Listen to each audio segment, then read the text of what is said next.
Hey guys, this is the Ecron Writer here. Welcome you back to another OBS project. And this one happens to be a crossover with Dissidia Final Fantasy and Shadowgate from the title song I just played. Anyways, I came up with this crossover since like 9 years ago actually. And this actually takes place after the events of Dissidia Duodecum, as well as the original Dissidia, which is the prequel to that. So, this is something I came up with since 2011, actually. And I was going through, it's a very tumultuous time back then. So, before I get to that, let's get on with the story, shall we? Alright, Dissidia Shadowgate. Here's the prologue. Cosmos. Now I know what you've left behind. The 10 warriors watched the god of discord Chaos wither in pain. The edge of madness, Chaos's shrine, started to tremble. There were numerous explosions all around them. The world was collapsing, and suddenly the crystals started to glow as bright as day. One by one, the 10 pawns of Cosmos started to disappear in flashes of light. They heard the fallen god's last words. "Begone, mortals!" There was nothing but whiteness. The castle loomed in the distance. After a few seconds, they ended up in a lush, fertile field where all kinds of flowers and trees grew. A sparkling clear lake was behind them, and the weather was pleasant. A cool breeze blew, and birds sang their peaceful tunes in the air. The warriors looked stunned at their new surroundings. They were at the Cornelia Plains. The warrior of light, the leader of the group, sighed in relief for the first time. The battle has come to an end. Then the heroes congratulated themselves as they remembered the fate of the fallen warriors in the previous cycle. If you guys seen Dissidia Duodecum, the prequel to the original Dissidia, you should know this. Lightning, a pink-haired soldier, Kane, a dragoon, Yuna, a summoner, Vaughn, a wannabe sky pirate, Laguna, a gun wielder, and Tifa, a fist brawler, each laid lifelessly on a grassy field at Order's sanctuary. The Warrior of Light watched as they each glowed, risen, and faded as a dragon made of radiant light claimed them, which happened to be Shinryu, aka the giant reset button. Lightning was the last one as she smiled at him and dissipated. He bowed his head sadly since they never returned.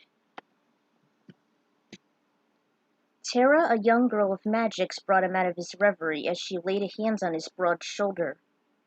"Hey, why do you look so sad?" "It's nothing you would want to know." There was a pause. "Did someone die?" "Yes." "Is it Cosmos?" "Hey, guys." Bart, the mimic warrior, curiously marched up to the duo. "I just remembered something. There were some other warriors besides us. We haven't seen them in a while. Do you know where they went?" Soon that same question brought everyone's attention. They stopped talking to one another and everything became silent. Within a deep breath, he turned toward his friends. "Everyone, I have some horrible news for you. In the previous cycle, there were other warriors of Cosmos besides us. In total, there were 6. I wasn't going to tell you before facing Chaos because this is very tragic. These other men and women befriended and trusted us. Their mission was to stop Chaos's forces and obtain the crystals. But instead, they've decided to stop the endless horde of mannequins. Those brave souls journeyed to the center of the interdimensional rift. They destroyed the portal and connected their world to ours. Once it was closed, each one gave their last ounce of strength, then perished. Their souls were lifted and never seen again. Everyone can barely speak. Cloud, Cecil, Titus, Furion, and Terra had flashbacks on how they first met the fallen warriors, and were devastated since they didn't even say goodbye. The paladin fell to his knees and his face reddened as he tried to hold back his tears. "Kane, you're gone?" Terra sobbed as she covered her face. "Vaughn, can't believe you're dead." Cloud was the most stupefied. "Tifa, I didn't get a chance to." For the first time he cried as a small tear dropped from the corner of his eye. Her death reminded him of his old friend Zack as he passed on. Furion bowed his head so low he was actually looking at the roots rather than the wild roses. He held his flower close to his heart and whimpered, "Lightning, I promise I'll make a grave and give the rose to you.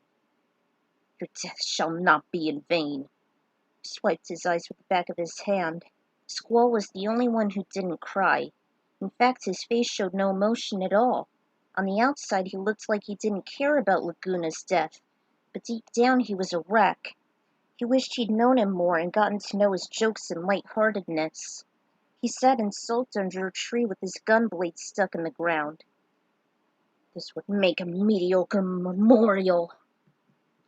Titus turned away from the group to hide his emotions.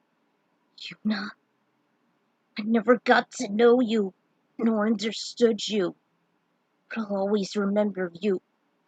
Summoner!" Cried hard. No one noticed since they were wrapped up in their grief. They weren't aware of their crystals as they glowed and made their tears glisten in the light. One by one, everybody disappeared to their correspondent worlds. Or so they thought. When the warriors disappeared, Cosmos' voice was heard. It was kinda strange since chaos perished her. "Warriors of harmony, you've defeated the god of discord and brought peace to the world. The crystals bestowed you the strength to do so. But I have given you one more task. Before you return to your homes, you must meet the wizard of the castle of Stormhaven. He will provide you information about your next quest, to investigate the fortress of Shadowgate. If you succeed, you will all go back to your homes you once knew. However, if you fail, you will perish. Go to the castle. Your journey awaits you." When they opened their eyes, they realized they were still together in a deep forest. They looked at their surroundings in awe. "We're still together, but where are we?" As they found themselves, they noticed that the Warrior of Light was no longer with them. "Why isn't he with us?" "It seems that Cornelia Plains was his home world, and the crystals left us here." The last thing I remember was Cosmos speaking to me. She said we should find a castle called Stormhaven and talk to someone there. Might as well, if that is what she wishes. Over the tall trees. How can I overlook this? Over the tall trees there was a bright castle with white towers. The pawns went straight to it. After entering a clearing, a gateway awaited them.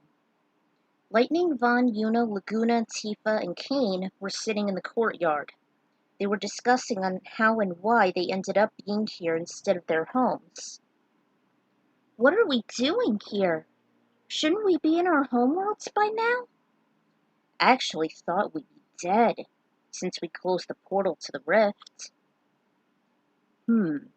That may be so, but it seems like we've been given a second chance. All I can remember is seeing a bright light and heard Cosmos speaking to me." "Yes, I remember it too. Maybe we were all still alive. I might be able to see Titus and Sir Jecht after all." "Don't dwell on that. We're still here, and the wizard told us to stay here until the other warriors show up. At least there are no mannequins.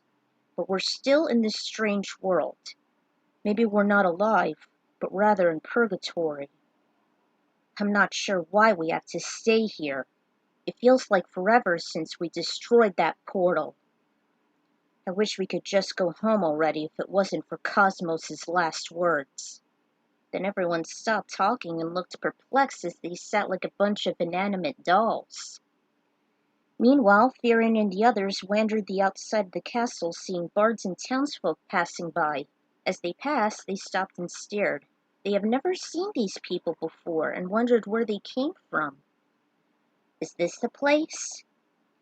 "Looks like it." Jester stepped in front of them and said in a joyful tone, "Hi! Welcome to Stormhaven!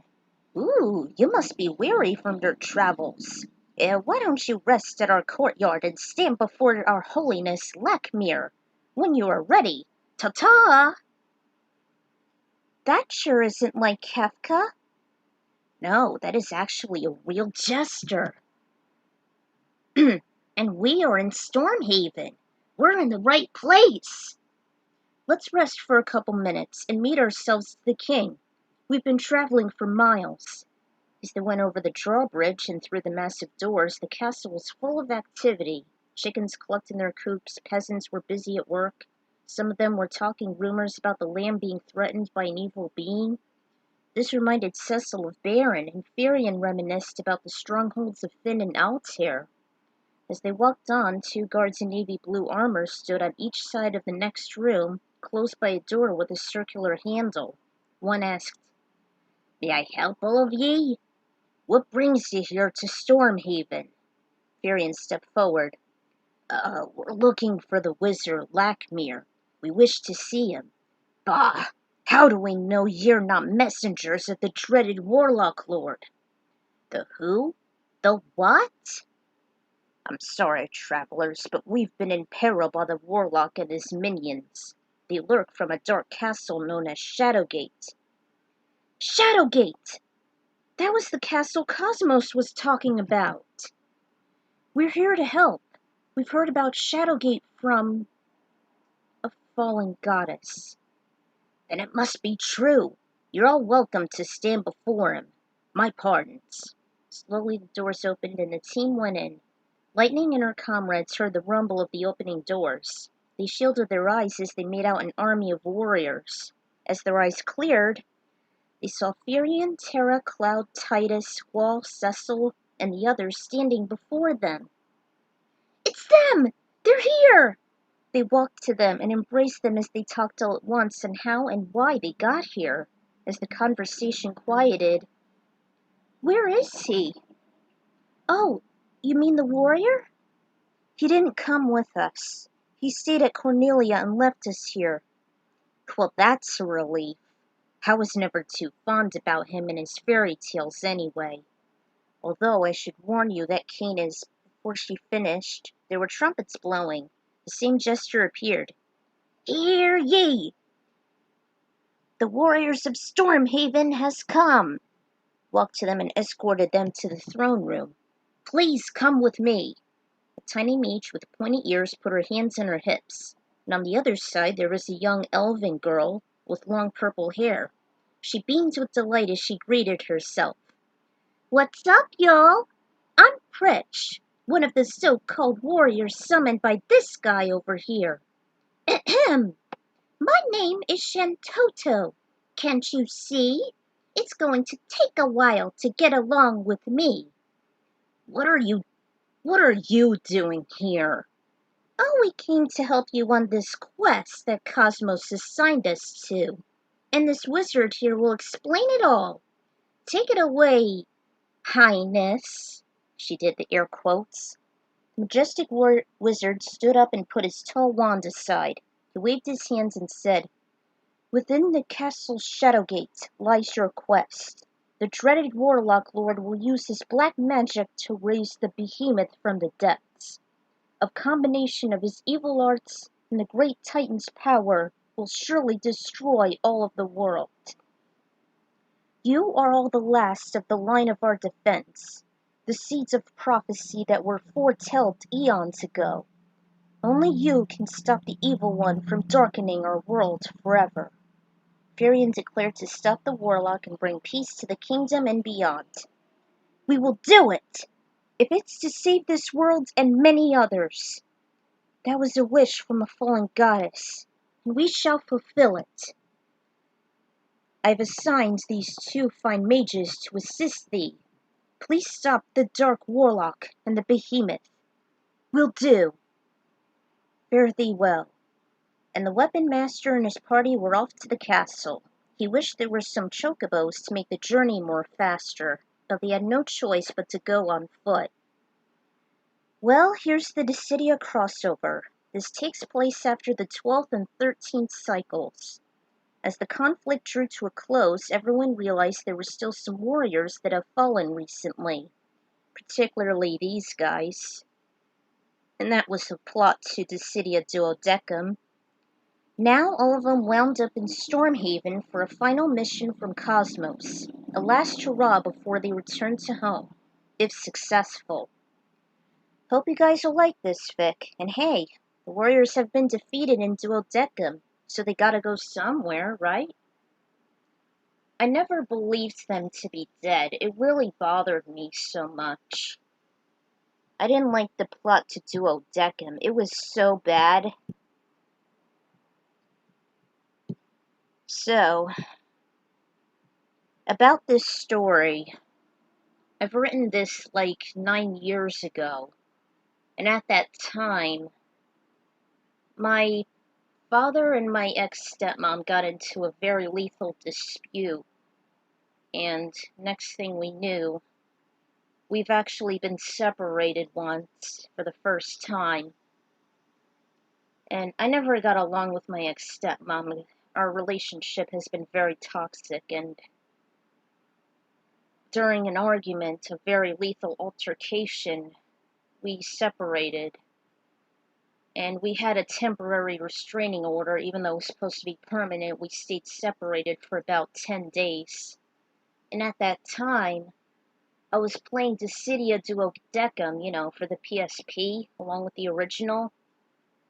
They were stored on the memory card, so I can play them both, but at that time, I was playing Dissidia, especially the second one, Duodecim, the prequel, and my mind, in order to cope with it, just came up with this story. So, for 10 days, I've actually written the prologue in a few chapters, but I never finished it until like several years later. I mean, the final battle and the epilogue were tough, which you will see later on. So, that's the story for that. So, next time, Furion and his party will enter the foreboding castle of Shadowgate. See you all then.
back to another chapter of Dissidia Shadowgate. Last time we just completed the prologue, and Furion and his team have actually made it to Stormhaven upon Cosmos' last request, while the Warrior of Light stayed at the Cornelia Plains. Good riddance, because I never liked it anyway. Anyway, Furion and his team made their way to Stormhaven, and their last mission is to help the wizard Lakmir defeat the warlord and prevent the behemoth on rising at the dreaded castle of Shadowgate, while they have actually reunited with a couple of old friends that have fallen in the previous cycle in Dissidia. So, let's get this thing going. Alright, Chapter 1. As the warriors of the fallen goddess Cosmos exited the forest, they saw a wooden door with iron hinges on a stone wall. This reminded them of the many castles each of the warriors had explored in their homeworlds. What was different from all of them was a skull of some sort of creature. Could it be a dragon? Clearly death lurks inside. It's best if we all stay alert and stick together. Bart stepped on something hard, and as he looked, the soil looked as if it was disturbed. Curiously, he brushed away the dirt, revealing a shiny object. It was a small silver key.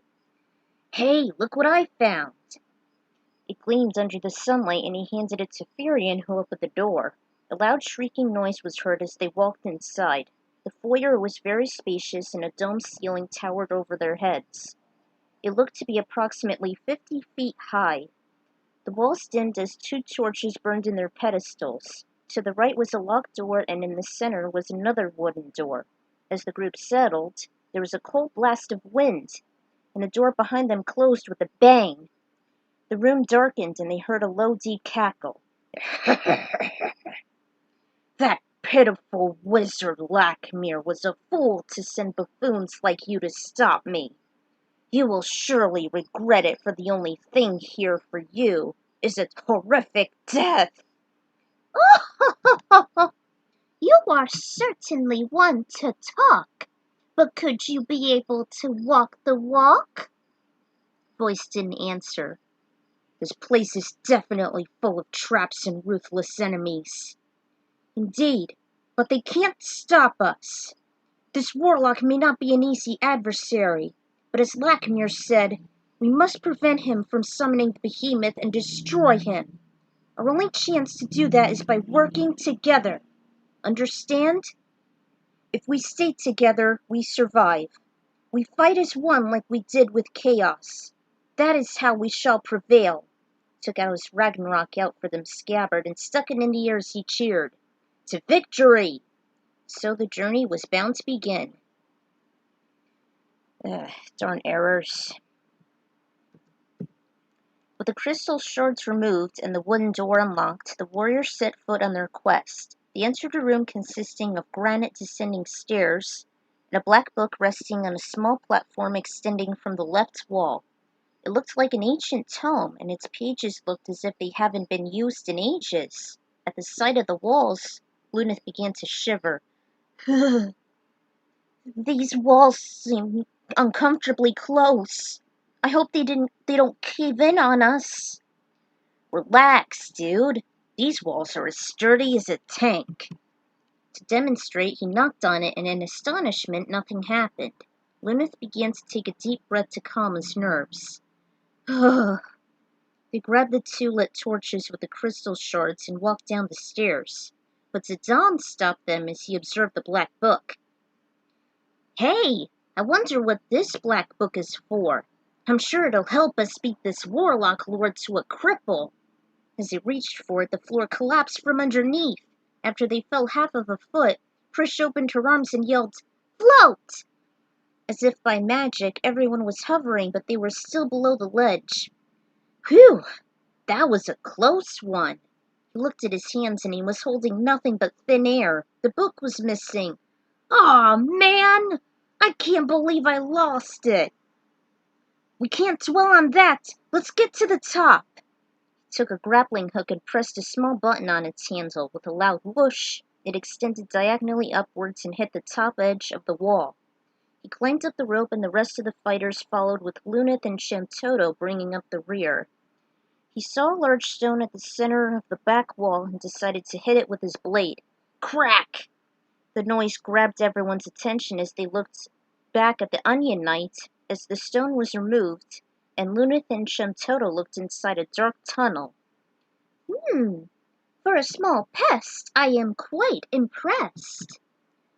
Let's see what's in there. They peeked in and saw a handle on the left and right walls, and an arrow on the front wall. Lunith took it and curiously looked at one of the handles. He rubbed his chin. I wonder if I do this. He reached and grabbed a torch and a crystal shard on the left wall, and the handle slipped down, revealing a descending spiral staircase. No way! Hey guys, check this out! The other warriors ventured in. Inside, they stood at the edge of a lightless chasm. From the darkness below, they could hear the screams and the moans of the undead. Up ahead were two bridges.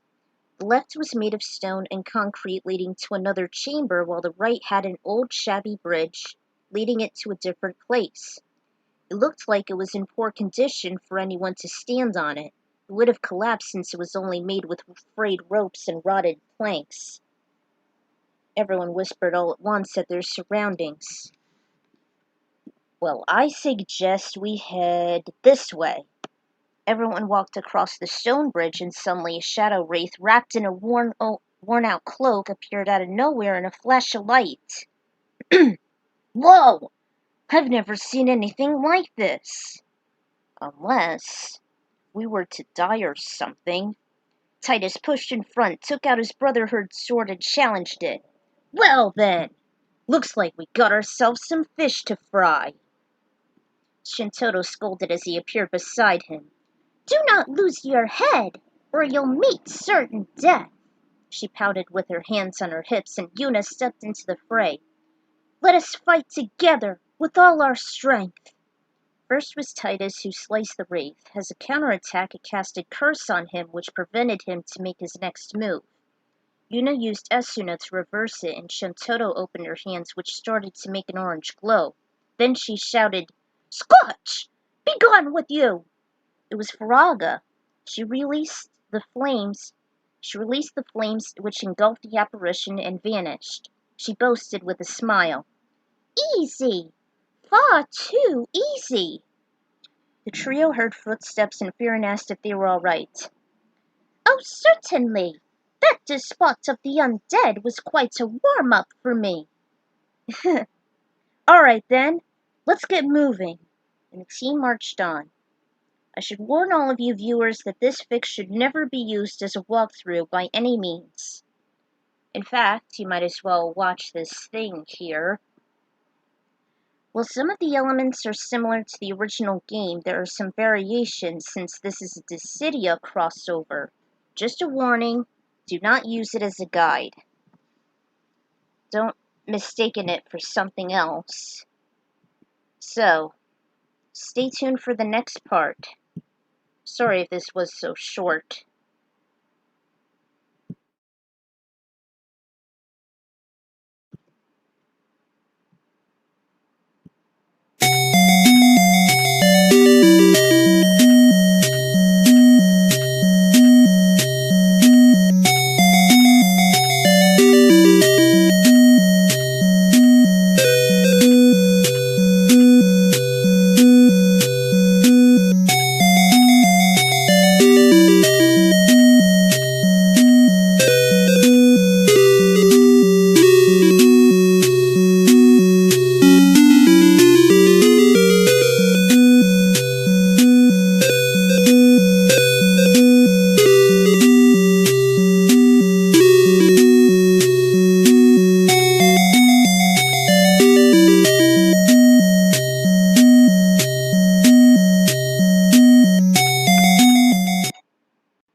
Welcome back to another chapter of Dissidia Shadowgate. Last time, Furion and his team started to investigate the dreaded castle upon Cosmos's last wishes, and they've actually heard the Dark Warlord of raising the behemoth, and Shantotto challenged him. Like, you can talk the talk, but you can't walk the walk. And so they started to investigate the place. They fell into a trap, but thanks to Prish's float, they managed to stay alive.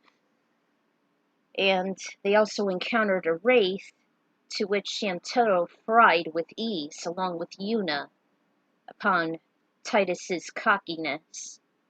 But I should warn you guys, it's gonna be this easy because it's Dissidia.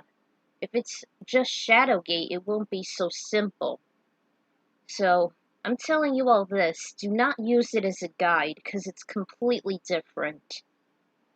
So, let's get this thing started. Alright, Chapter 2. In the stone chamber there were 2 barred portals on the left side, and above them was an engraved sign that read, Epor. Next to that was a pillar with few valuable objects, and there was a hole in the ceiling big enough for a person to fit in. Luneth observed the objects, which turned out to be an ancient parchment, a small silver bottle with a foul-smelling odor, and a silver vial that shined with a lustrous glow. Terra looked at the sign and wondered what it could mean. He answered, "Well, we'll just have to find out." He took a deep breath and said, "Epor!" And suddenly a rope dangled to the floor from the opening in the ceiling. "Heh, just as planned." "Good work, Luneth. Let's see what's up there." Everyone climbed up and saw 3 mirrors, a broom, and a descending staircase. Zidane and Bartz decided to stay behind without the others knowing. "Hey, Bartz, let's have some fun, shall we?" Just to pass the time, they started playing games using the mirrors. The warriors came to a long, cold hallway lined with coffins. Luneth began to stutter. "Ooh, I don't like the looks of these." Dang scrolls. Bart spoke with glee. "Don't worry, buddy. Each coffin can hold many surprises. Maybe it could be treasure we need to defeat the warlock. Let's try and find out." "Here's coffin number 1. A golden coffin on the right wall opened, revealing a silk sack. Bartz opened it, and he gathered 3 copper coins. "See? No worries. You won't know unless you try. Let's see what's in coffin number 2. He opened the lid of a silver coffin, and out came a mummy. "Yikes!" Bartz fell on his butt, and Titus, Shantotto, and Luneth stood in front of him. Titus swung his sword at it, and it countered as its bandages wrapped tightly around his body. He tried to speak, but he could only mumble. "Looks like it's up to us. Breath of ice!" He used Blizzaga as 3 enormous ice balls shot out at it. Then Shantotto did the same, and it dissipated along with the wrappings around Titus. Relieved to speak, he said to himself, "You just can't talk in these things." "Be grateful that you can." Grabbed a scepter and looked at the young knight, shivering with fear. He had shaky hands, opening a coffin in the left wall. Then suddenly a banshee sprang out with an ear-piercing screech, frightening the child. He dropped his sword in horror and pleaded it to go away. Soon enough it did as he opened his eyes. "Oh, my, you are the Freddy cat, aren't you? Hey, it's not funny. I can still open the next coffin, you know." Talked back. He did, and slime sputtered out. Some landed on him. It was acidic slime, burning his skin. "Ah!"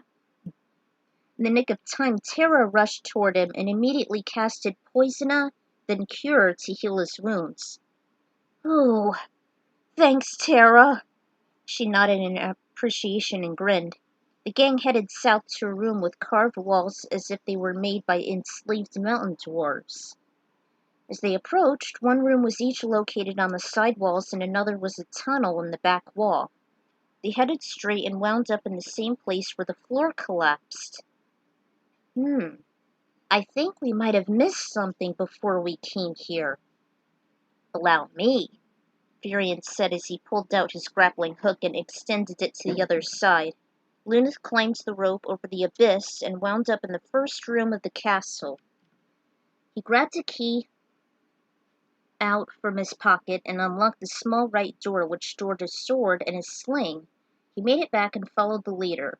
Furion went to the left door and walked into a cold room with the stench of decaying flesh. There was a wooden door to the left and a trap door made of polished metal to the right. Everyone noticed Tara's constant shivering, but it wasn't just the cold air she was feeling. She sensed that an evil presence is close by. I don't see anything unusual. Come on, let's check this out. With a shrill voice, Tara begged him to stop, but he kept going in. She gave in as she tried to hold back the tears filling her eyes. Furion laid a hand on her right shoulder and assured her that he'll be fine. They both proceeded, and as they walked in, the door slammed shut with a thunderous bang. The others tried to open the door, but it was no use. The trio were trapped. Lunith desperately tried to lift the door, but it wouldn't budge. He started to yell his friends' names. However, there was no answer. Furion and Tara looked ahead, and they were shocked to see two red eyes peering from a dark tunnel. They also saw two crystal shards, a skeleton, and a coffin. What could that be? Furion took out his Ragnarok and declared the beast to show itself. Provoked, the dragon let out its fire breath, and Furion immediately took out his ice shield. He raised it just in time to block it. Tara and Lunith uncovered their eyes, and they stared in shock at the small puddle. Furion heard the dripping and looked down. He looked back up, and the source was his shield. It started to melt under the intensity of the dragon's breath. Both Lunith and Tara each shot Blizzaga at the dragon, but it had no effect against the flames. Furion raised his shield again, and it began to melt in chunks. The shield was falling apart. Soon he was holding nothing, and he signaled the girl and the young knight to march forward. Our blizzard spells are useless! And how can we defend ourselves without a shield? Furion took the initiative. Listen to me. Our ice spells are worthless because we've been using them one at a time. Remember what I said about fighting as one? If we could use them together, we might stand a chance. Wait for my signal. They nodded, and the dragon roared as he prepared to unleash its fury. Wait for it. Wait for it. Fire spewed toward the group. Now! Furion and the Onion Knight held back with their Blizzagas, but Tara was too frightened to use hers. By each passing second, the flames pushed toward them, and their powers were growing weaker. Furion looked back at Tara, her face as white as a sheet, and yelled, Listen! You have to use your powers to push back the flames! I can't. Lunith used all his strength to keep them from burning to death. Furion had enough energy to speak one last time. You can do it! You have to! She squeezed her eyes shut and took a couple deep breaths. She opened them with full determination. If I have to fight... She stepped closer to her companions, relaxed, and concentrated until her palms brightened blue. She formed it into a huge ball of ice and shot out toward the menacing flames. With the combined force, it was still not enough. She tried all her might to push back, then she closed her eyes. When she opened them, they began to glow yellow, and her body turned while her outfit disappeared, and she started to reveal her whole body. Her hair and skin were an eerie white color. She realized she was turning into an Esper.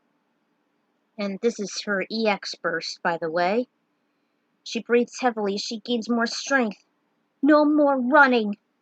I can protect everything! Suddenly, the Grim Reaper flashed before her eyes, and she summoned all her courage. I won't be defeated!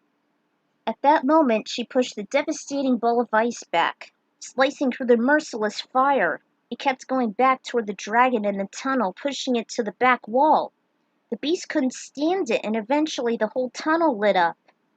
In a matter of seconds, there was a deafening explosion, rumbling the walls and shaking the ground. Particles of dust fell from the ceiling, but everything was still intact.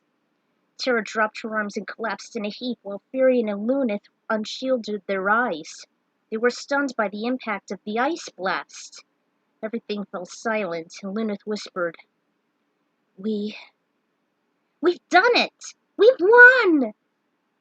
Yes, when we all work together, we can overcome any adversary, no matter how strong they are. He looked down and grabbed Terra's hand. You okay?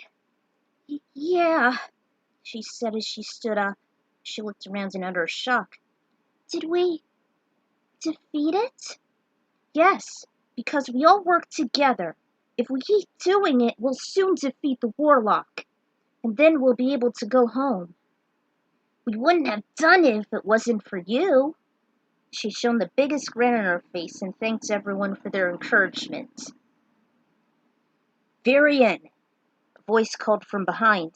It was Furion! A voice called behind. It was Cecil, checking on the trio as he ran to them. Cloud followed too. You look all right. Of course. It was a piece of cake. We should go and see what Shantoto and Prish are up to. As he and Cloud walked away, Lunith asked, Terra, when you used your Blizzaga, you've changed.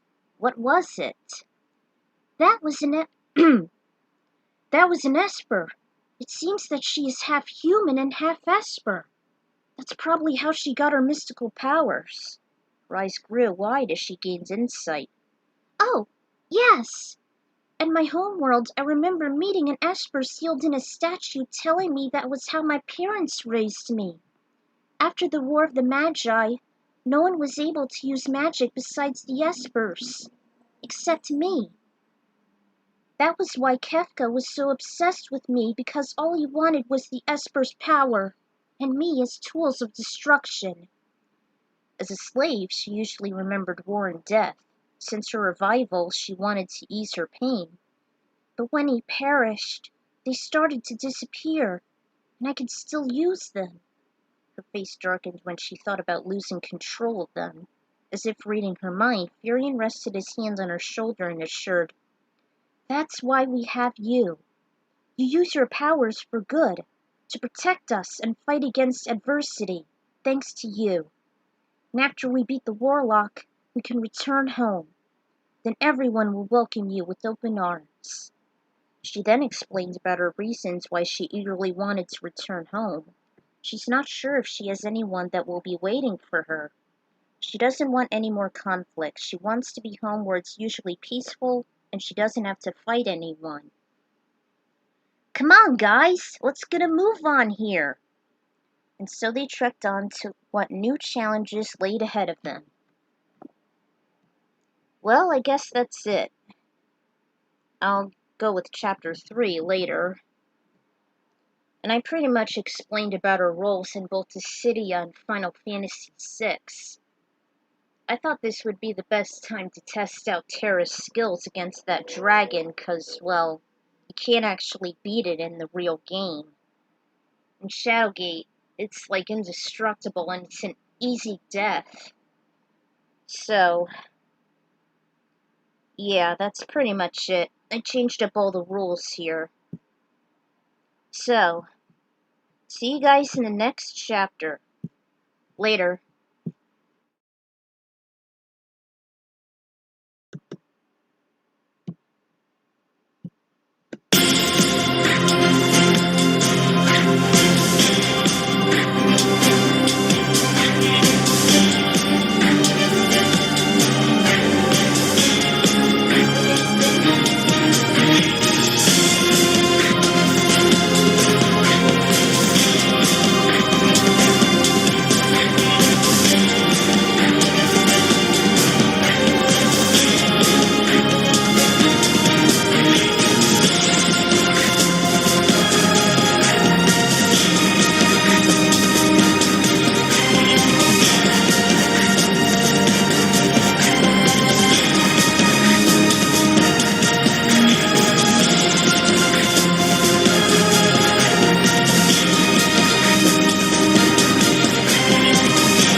I seem to like the other Dissidias more than Dissidia NT, despite the amazing cutscenes and voice acting.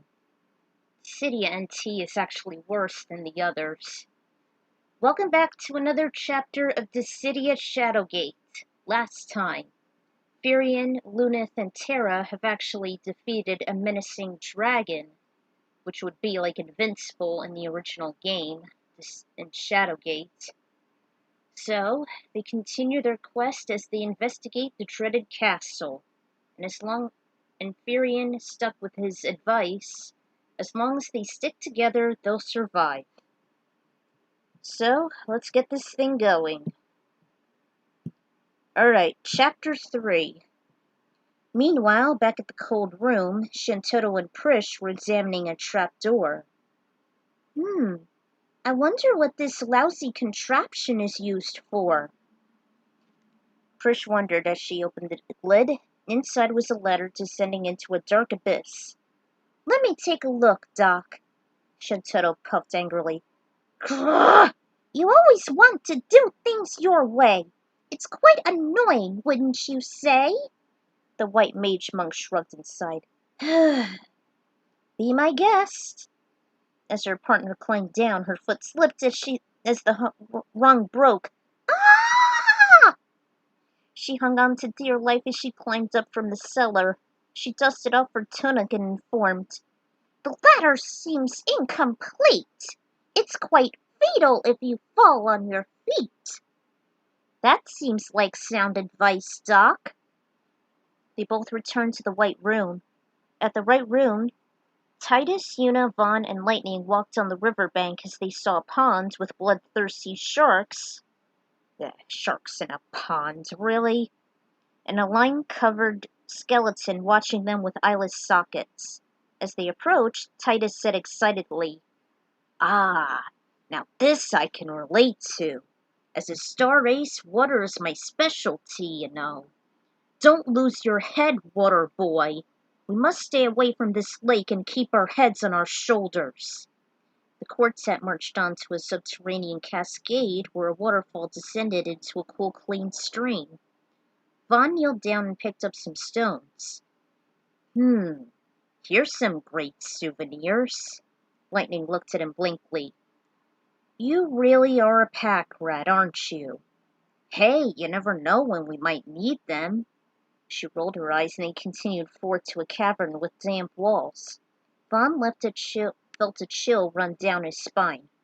Whoa!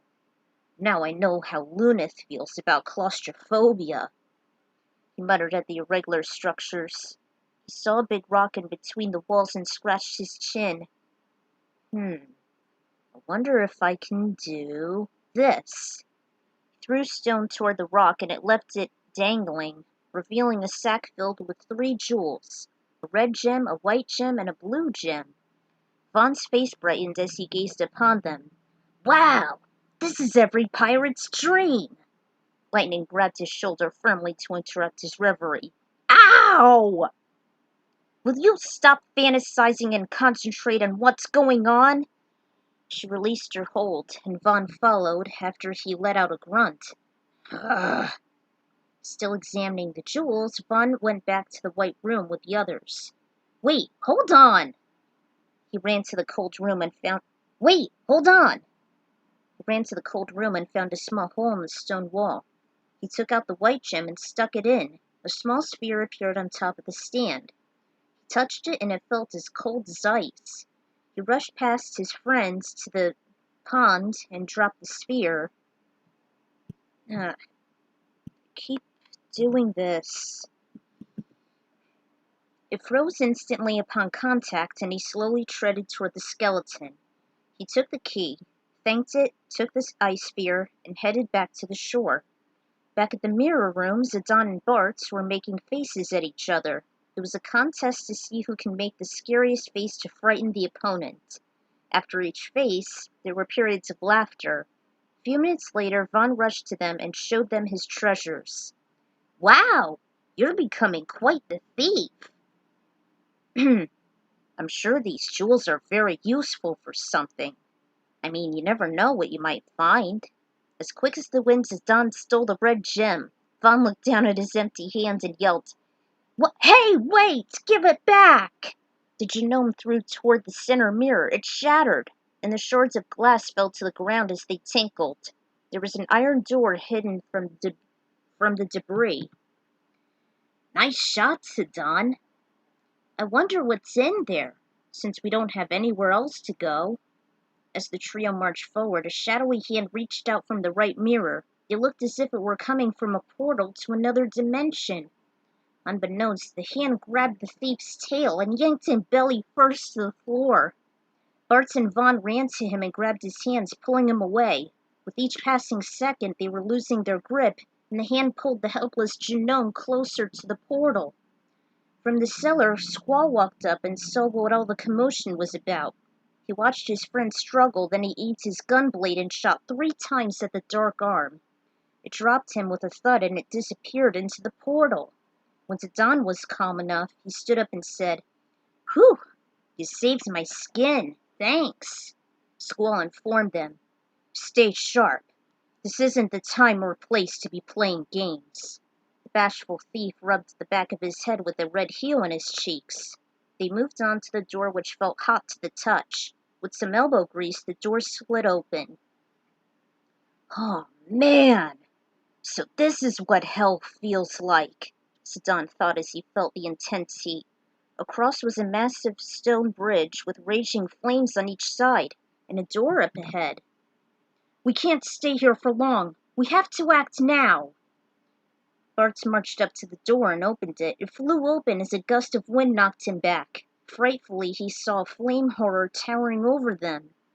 Thanks to Furion, he used his mimicking spell Blizzaga at it. Unfortunately, it began to melt on contact. Laguna wandered toward the group from behind as he muttered, "This place is way hotter than— Whoa! What the heck?"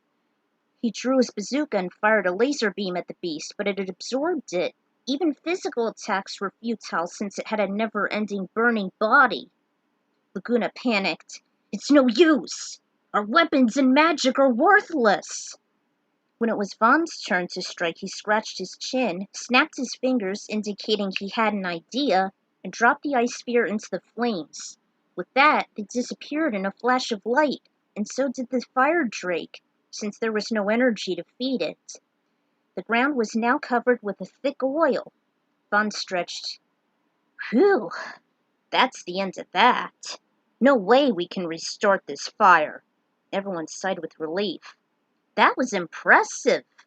Yeah, you're on a roll. You know, you know, you're not half bad yourself. For a pirate, that is." "Aw, it's nothing. You gotta do whatever it takes to be a sky pirate. It's worth taking many risks. That is my dream." "Heh, sounds like we're not the only ones with dreams," Laguna said as he referred to Furion. "Looks like you're all still intact. Sure enough, it was him taking up the rear. We've been looking everywhere for you guys. I'm just glad you're okay. No sweat, fearless leader. Come on, let's go. There's a long road ahead." And the team marched on. Sorry for those short chapters. I hope that things will get a little longer from here. So we continue our quest to investigate Shadowgate. See you all next time.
Welcome back to another chapter of Dissidia Shadowgate.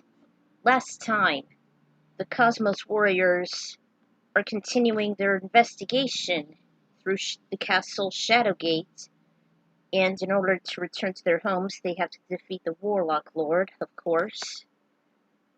And Terra has just came to the extent of her powers, and Bart, Sedan, Squall, and Laguna has teamed up with Vaughn, and they just defeated a fiery drake.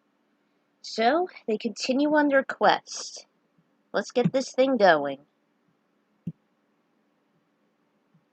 Alright, Chapter 4. Before they got to the next area, Bart stopped with his head bowed. Sedan, Squall, Laguna, and Vaughn looked at him, puzzled. What seems to be the problem? No, it's nothing, really. I just kept thinking about the feather that I used to have. Would you stop whining already? A feather? From what? It probably was from a chocobo or something. His face bright. Oh, it probably was from a chocobo or something. His face brightened. Wait a minute. That's it. He told them about his two closest friends, Boko and Gala. He once saw a chocobo separated from its flock, and they were both companions. He then remembered Galuf, who was the old man who arrived on a meteor at a city named Tycoon. He was one of the warriors of Dawn who once sealed X-Death in a monstrous tree. He told him that Bart's father was also a warrior. Since then, they became best friends, and Galuf came with Bart's to stop the monster from wreaking havoc over the world as the crystals lost their luster. Galuf later passed on after X-Death defeated him. He started to reminisce about his parents, Dorgon and Stella, and his homeworld Lix. He took out his crystal and murmured, I will return to you all someday, referring to the people who will be waiting for him to come back. Come on, Bart, we can't wait forever. Coming. Bart ran to catch up. They came to a deep dark chasm as a sharp cold wind filled the air. A wide bridge and a tunnel awaited for them, but before they crossed the bridge, monstrous bearskin troll appeared from the depths and hollered, This bridge is mine! It'll cost you a gold coin to get past me! Furion stepped forward, bowed his head, took out a copper coin he found earlier, and handed it to the troll's giant hand as he said, Very well. The troll examined it, scratched his face, and laughed silently. The toll has just been increased to 2 gold coins. It showed its yellow fangs. What? What? You're trying to double-cross us? Stay alert, Furion. This could be a trap. Get out of there. Everyone drew their weapons except Furion, who handed the troll 2 of his remaining copper coins. The troll's face turned beet red. Hey! What's this? It isn't gold! Are you trying to cheat me? But that's all I have. The troll picked up the bridge, but just before it fell, Furion disappeared in a flash of light. Furion! Just when all seemed lost, he was teleported to their side of the chasm with Cecil holding him. Cecil! You've learned... Yes, I remembered teleport and cure, thanks to Terra's incantations. Oh, Cosmos bless her. The paladin took the offense, and his eyes squinted as he looked at the troll. He concentrated, and there was a vision of a target surrounding it. It was his white magic spell Libra, to analyze the enemy's stats, such as its strengths and weaknesses. According to Cecil, it was weak against dark magic, so he instantly turned into his Dark Knight form. He first used Soul Eater to weaken it. Darkness! Drink of anguish! The troll tried to swap him off the cliff, but he jumped in the air and landed on his feet. Now, Bart's! They both used Dark Flame, and the troll fell silently to the abyss below. They listened, but there was no crash. Wow! You did it! No, we did it. Yeah, we're on a roll. There's no way the Warlock can stop us now. That may be, but we still have a long way to go. A squeal was heard in the distance. Thanks for getting rid of the bridge, guys! Now how do you expect to get across? It was a foul-mouthed Prish. We could still use Furion's hookshot.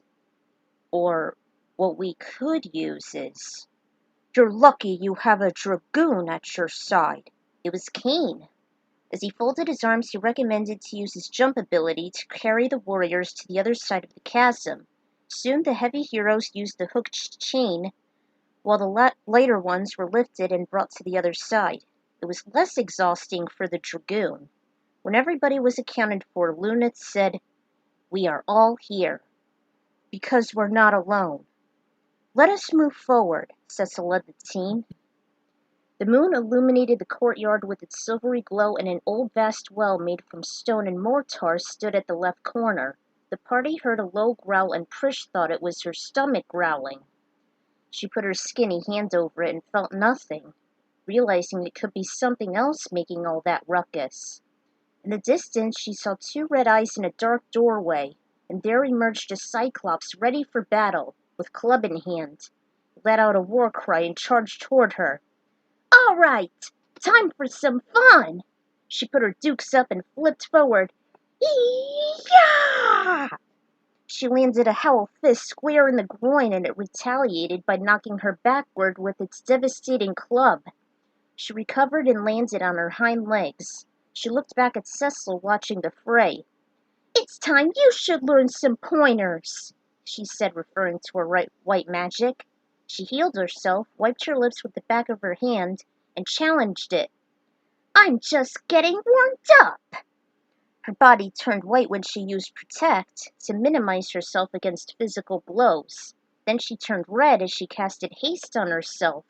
Last she used Slow on the monster. She stretched her back leg, focused her energy, leapt with her clenched fist and spinning body. It was so fast that no one could hardly see her. Yeah! She used her 360 kick and made contact with its thick skull. The Cyclops collapsed to the grass, and she sensed that it's down, but not out. "Now for the grand finale!" She stretched out her arms, raised them, and her hands illuminated with white energy. She held it over her chest, and it enlarged until it was 6 feet in diameter. The ball shined across the battlefield, almost blurring everyone's eyes. She screamed, "Holy Shiitake!" As she released the spell toward the unconscious Cyclops. As it made an impact, it exploded, shaking the ground like a 6.5 earthquake. When everything fell silent, Prish puffed out her chest as she cheered. "Thought she had me, didn't ya? Think again." The monk looked at the well and turned the crank.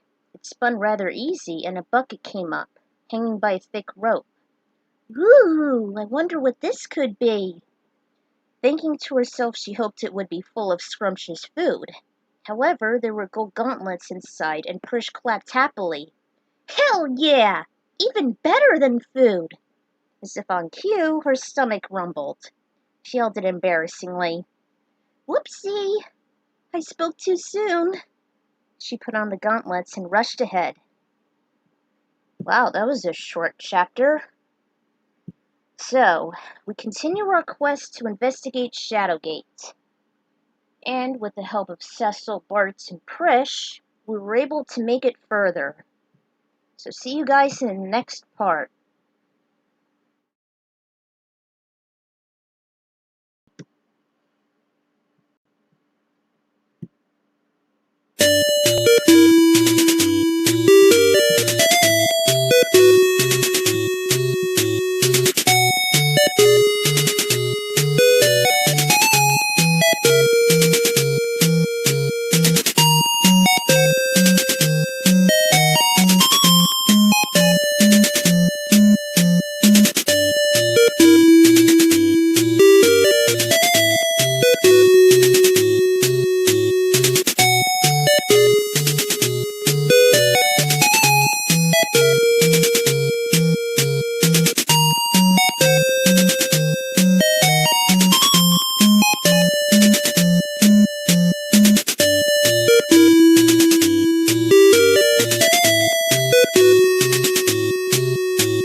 Welcome back to another chapter of Dissidia Shadowgate. Last time, Cecil has actually learned some white magic spells, including teleport, in which he used to save Firion from the atrocious troll, and Cecil and Bart used their dark magic abilities to finish it.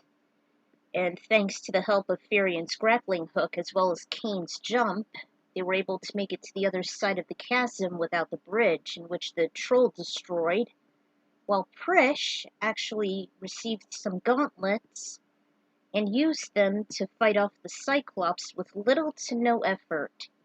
Not to mention Bart's actually retained his abilities. Unlike in the earlier Dissidia games, I don't count NT, so it's actually worse than the others. So let's get this thing going. Alright, Chapter 5. The adventurers arrived at a long drafty hallway covered in a red carpet along with a flight of stairs, 2 open doors to the left on the second floor, a torch overhead, and a locked door.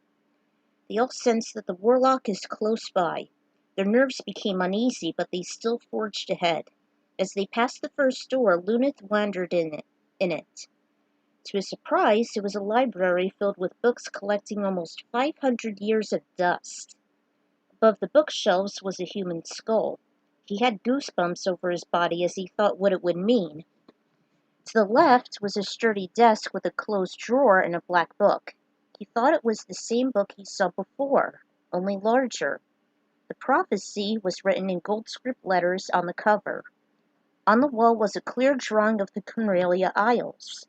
Although it was incomplete, he realized it was where he started his travels for his crystal.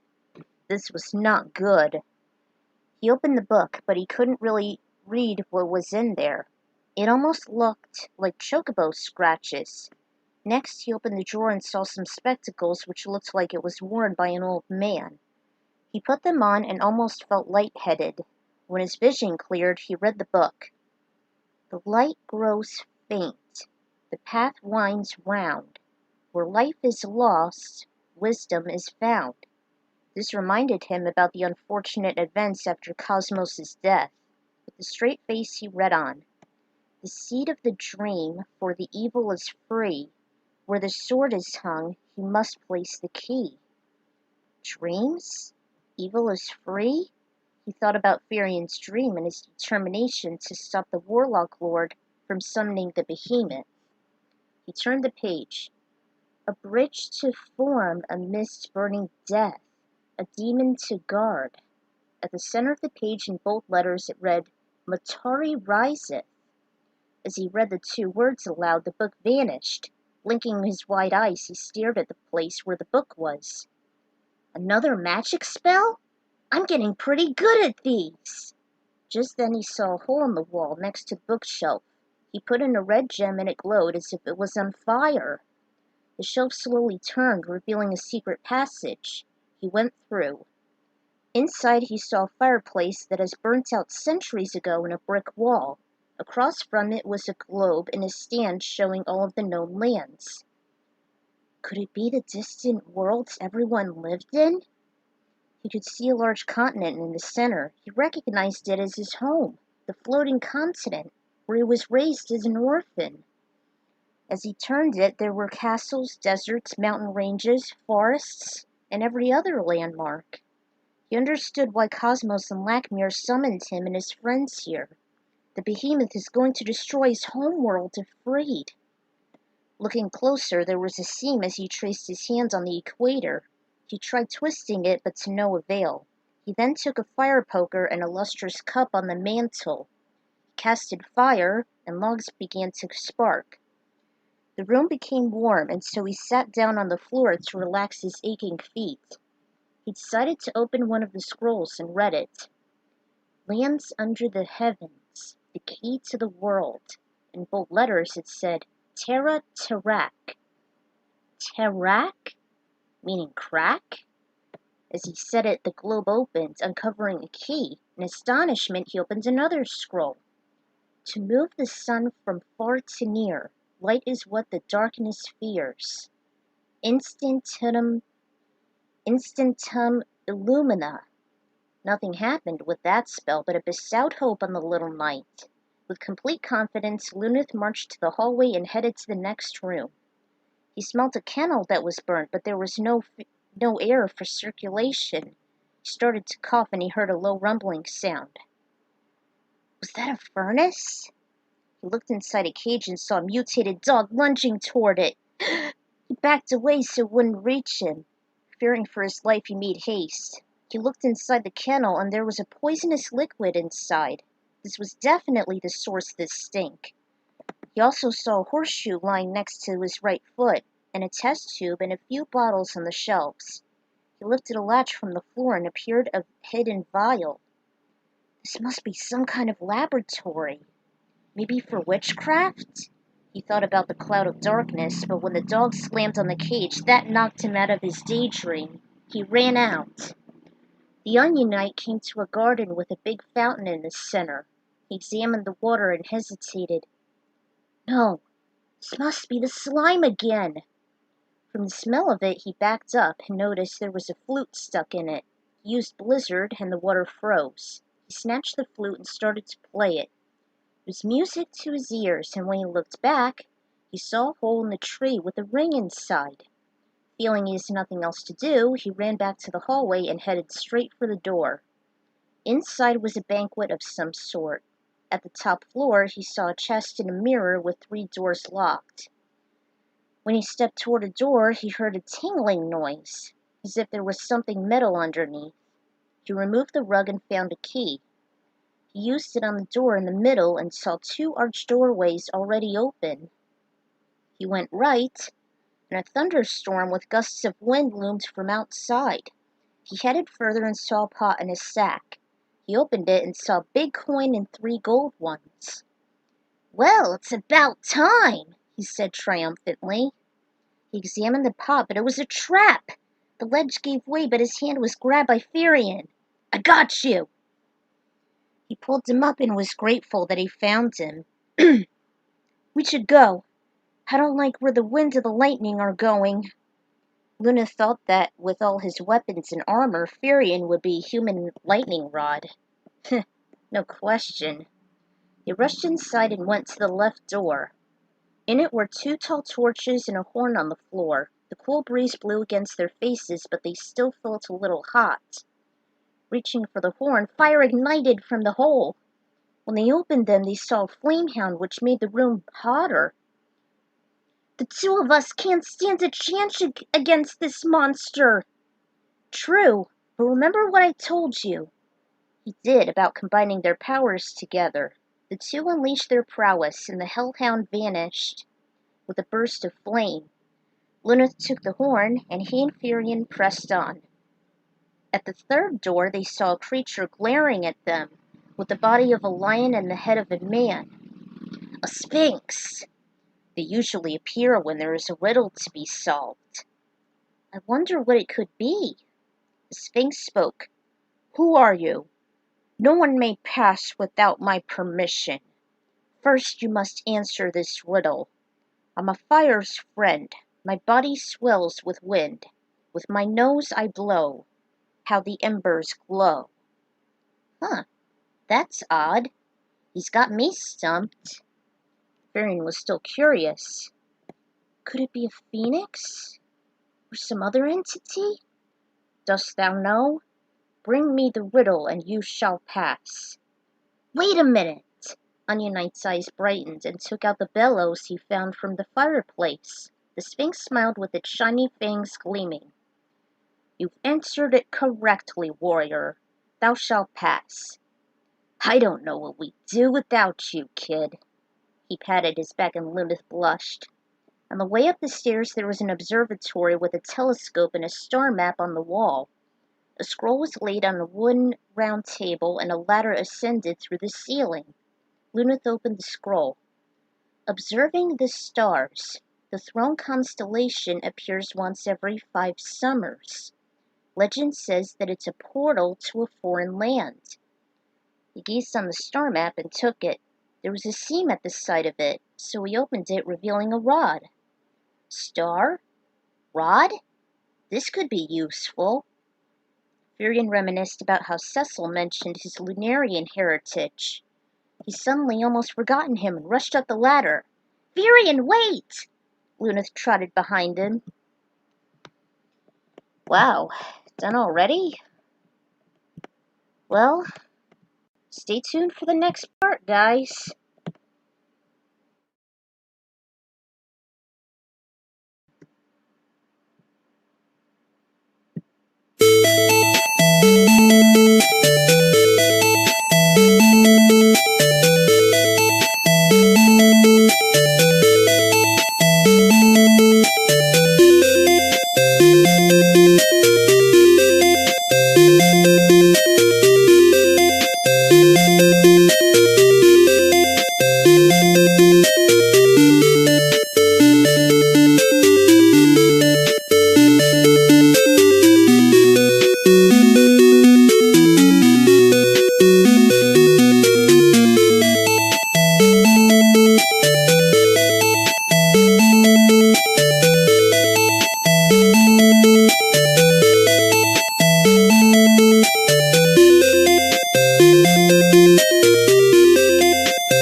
Welcome back to another chapter of Dissidia Shadowgate. Last time, Lunith has actually discovered many secrets there in Shadowgate, including a library which he has actually seen the floating continent, which reminded him of his home as an orphan, and he actually read the ancient tome that had chocobo scratches on it. With the spectacles, he was able to read it, and it gave him some determination to stop the warlock before he raises the behemoth, and thus it'll destroy all of existence, basically. So, he opened up a few scrolls, he learned some magic abilities, he even presented and solved the riddle that helped Furion out with the Sphinx. And so they make it to the lunar observatory there. So, let's get this started. Alright, Chapter 6. Cecil, Cloud, Tifa, and Kane were watching a woman trying to seduce them with her slow movements. Apparently, the paladin had been affected while the others stayed cautious, as if it were some sort of an odd trick. As he became more intrigued, he walked closer to it and reached out a hand. In a matter of seconds, the woman dissolved and a wolf appeared in her place. It lunged onto him with its strong teeth biting on his flesh. He struggled to break free until Kane jumped onto its back. Cross the heavens! Bow down! The Holy Lance impaled its body. He grabbed the blade next to the lifeless beast, but he fears that it could bounce back at any second. Let out a howl and 3 Lobos appeared. Cloud and Tifa rushed in to help. He and Cecil diced the 2, while Tifa sicked onto the 3rd one. They dissipated, but they appeared again. I thought we defeated them, Tifa said in horror. The main wolf is what summons them. We should destroy her first, Cloud strategized. They alternated between the Lobos and the wolf, and after a while she faded along with her colleagues. After the battle, the paladin learned Shell, Protect, and Raise. He cured everyone, and the team went. As they headed back to the banquet, they heard the cries of Furion and Lunith as they were fighting a horrid beast from above. At the turret, a fearsome blue dragon appeared. The wounded warriors continued to fight until they collapsed from its menacing blows. Lunith dropped a star and Cecil casted Rays on each of them. Kane jumped onto its back and it screeched as it tried to shake him off. He pierced the Holy Lance into its flank, and he immediately jumped back onto the cement as he started to lose his grip. Cloud casted Meteor Rain, Lunith used Comet, and Furion threw the star. Instantly, the wyvern exploded into smithereens. Lunith took the talisman, and they were on their way. Back at the balcony, the storm raged on. Lunith took out the rod and placed it on a stand at the right corner. Suddenly, lightning struck it, and for an instant the sky appeared to be on fire. When it cleared, a wand was laid next to the boy's feet. The comrades heard tiny footsteps and looked down to see Sanchoto. "Aha! There you are! I never knew you would go this far." "Shantotto, where have you been?" "Oh, haven't you heard? This may seem to be quite absurd. Why, Prish has finally crossed the bridge." "She did it! Thanks, Shantotto." "Don't thank me, thank Prish. Although you can appreciate me if you wish." They headed all the way back to the chasm where the two bridges were. Suddenly, Lunith drank a bottle that felt unusually light, and he started to float. It was quite strange, since he was never able to use float on himself. "Come on, damn you! Come and get me!" Frisch threw her tantrums at the green snake. Her frustration was so great that she didn't realize it was only a statue. "Hey, you looking for me?" "That little runt! How did you get here?" "I was light enough to cross the bridge. Perhaps you need some help." Lunith waved his wand, and the snake began to shrink. As it disappeared, it became a long crimson staff. "See? It was real easy, too." Frisch hugged and squeezed him tightly, nearly smothering him. "Oh, you rascal! I can't thank you enough. I can surpass Duck using this." "Please don't kill me," Lunith pleaded under his breath. "Epor, Tarak, Matori, Illumina." "Will you please stop saying that?" "I'm sorry, I just can't stop saying them. They all sound like powerful spells that may defeat the warlock. I so can't wait to face him." "You? Excited to face the real enemy? Since when are you so determined?" As they touched a stone corner where the Epor sign was, they ended up in a stone room with a dripping ceiling and a pedestal with a hole in it. Could this gem do the trick? He placed the blue gem on it, and an image of a wizard appeared in the back wall. "Is that Blackmere?" "Listen, warriors. The Warlock Lord can only be defeated by thy courage and the Staff of Ages. Remember, 5 to find, 3 for the staff, 1 to be the key, and 1 to be the pathway. Have your wits about thee, warriors. Farewell." The image vanished, and Lunith was grateful that he found the staff for Prish. But 5 to find? Could it be the gems? He looked down, and a scroll appeared. He opened it, and it said, "As the shadow of the wind, thou shalt be. Humana." Or Humana. Much like that AARP thing. Whatever. Fearing decided to head back to the place they previously stopped at.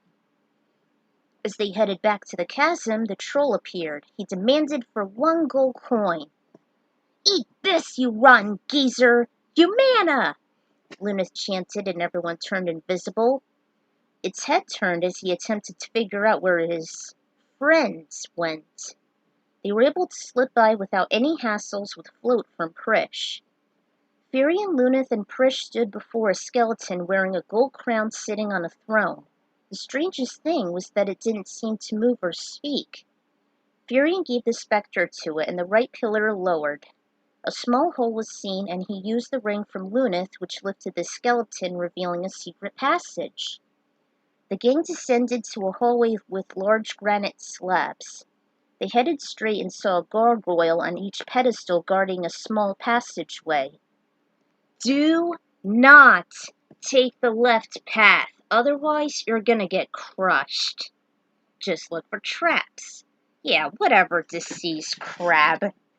You poor navigator."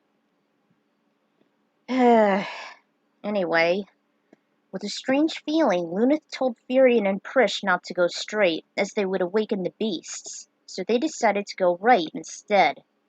They saw a statue made of all types of metal holding a basin of coals. About 20 feet below, lava started to bubble. They can feel the heat from it. Lunith was busy contemplating. Fire, metal, mortar. Hey, that's it! Motari! The statue lowered and a skinny passage rose from the lava. They went straight across to a room full of stalactites. They surrounded this room as if they were in the mouth of a huge beast. A wooden handle was located on the right wall. Lunith started to play around with it. At first he pressed down the second handle, then the first, then the third. Nothing happened. He played with the handles some more. This time he tried the right one, then the middle. Oops. Realized he might have made a mistake, he raised the right one. Suddenly the cylinder lifted and there was a loud screech. The hole in the center must have been a resting place for a gigantic monster. A silver orb appeared next to his feet. Prish was all agog. Lunith! I'm so sorry I underestimated you! You're brilliant! I'm so clever I amaze myself. When he headed back to the gargoyles, he chanted, Illumina! Blinding light burned their eyes, and Lunith and the others ran without detection. They came across an old sealed well. Hey, when you drop a coin into a well, you make a wish? That's just baby stuff. No one believes in it anymore. Jeez, you're such a downer. Onion Knight dropped the big coin after he made a wish to himself. Suddenly, there was a huge gust of wind erupting from the well. It blew Lunith back on his bottom, and Furion decided to jump. Ready? Furion grabbed Prish's and Lunith's hands as they gently descended to the bottom. They stood at a beach approximately 50 miles high from a river. A gong stood to the left. Lunith hit it, and an unfriendly specter on a wooden raft appeared, asking for a fare. I guess these gold coins are good for something, Furion said. It spoke to quickly board the raft. On the opposite bank they saw a skull on the far corner, screaming silently. They had a strong feeling they were standing on hollow ground, and the enemy was near. To calm his nerves, Lunith opened a scroll. 5 to find, 3 are 1. 1 gives access, the bladed sun. The silver orb to banish below, the staff of ages to vanquish the foe. Joining the 2, the golden blade, the last to invoke the platinum horn.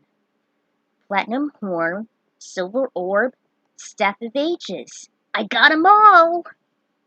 In the first slot, Furion placed the talisman, the bladed sun. Then Lunith played the horn. The sound echoed loudly in his ears. When they stopped ringing, he heard a grinding sound, and the skull's jaw started to drop. Hot wind whooshed toward the comrades as if it was breathing. Well, looks like you finally did it, Zidane said as he walked to the little group. Don't ask, but we managed to get here thanks to a good friend of ours. Bartz pointed to the wounded phantom. What are we waiting for? Let's go after the warlock. Not until we get some rest. We should face the warlock later. Good idea, Lightning. That chapter with the she-wolf and the lobos, it was inspired by my visit to Great Wolf Lodge. Whether you're at home or away, you can get inspiration wherever you are. How awesome! Actually, fun fact. My family actually went to Great Wolf Lodge twice in the Poconos, but the first time I turned it down because I thought it would be too kiddish, and thus I had like a week staycation. It was great. I wish I would have these things more often when it's just me. Seriously. I could just unwind if it's just me. I can't wait for that to happen for reals, but the second time I went, it was like an indoor water park, combined with other things.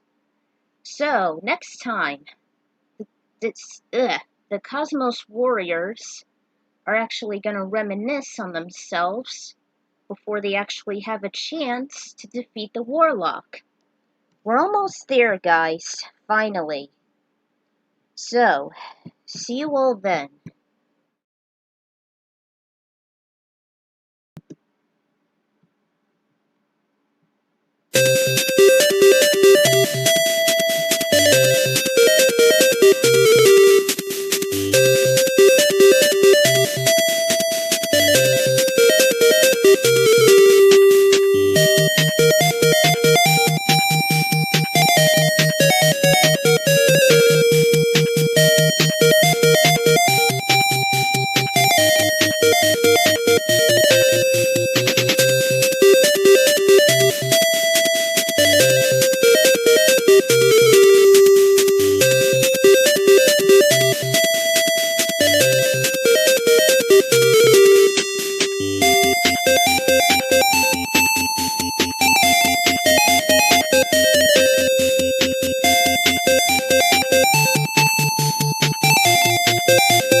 Welcome back to another chapter of Dissidia Shadowgate.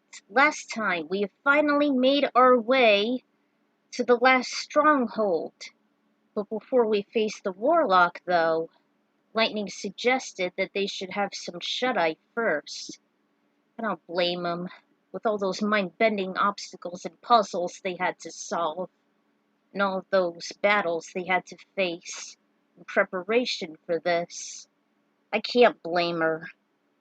So, let's get this thing started. Hold on just a sec. Alright, Chapter 7. This chapter is very sentimental. It has some info about the past lives of each of the Dissidia characters. This should be perfect before the ultimate battle against the Warlock. Anyway, I hope you enjoy this chapter. So this is like a breather here. The warriors made camp, and later only Lightning, Furion, and Cecil were talking to each other. Furion looked at the wild rose in his hand with a grim face. "What's wrong, Furion?" It's the wild rose. I can't stop looking at it." His face lit up as he asked Cecil to leave him and Lightning alone. "I need to speak with Lightning personally, if you don't mind."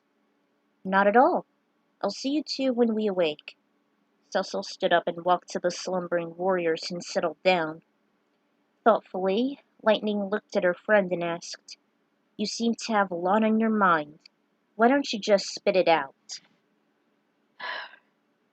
"Lightning, you know about the wild rose that Laguna found?" "Yes." "The reason I became obsessed with it is... I knew it had some kind of meaning.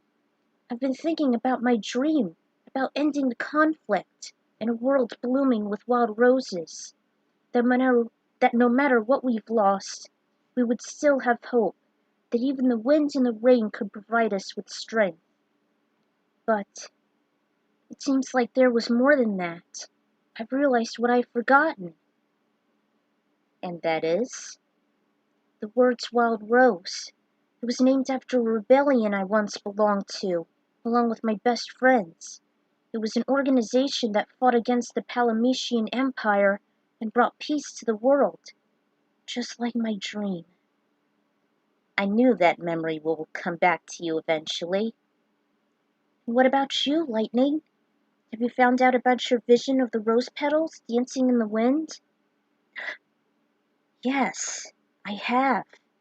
It reminded me of someone I loved very much.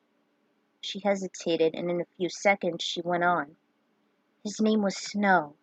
He was at first in love with my younger sister, Sarah, but he also had a connection with me. I was mad when I found out that he was in love with her, and promised to be by her side, no matter what it cost.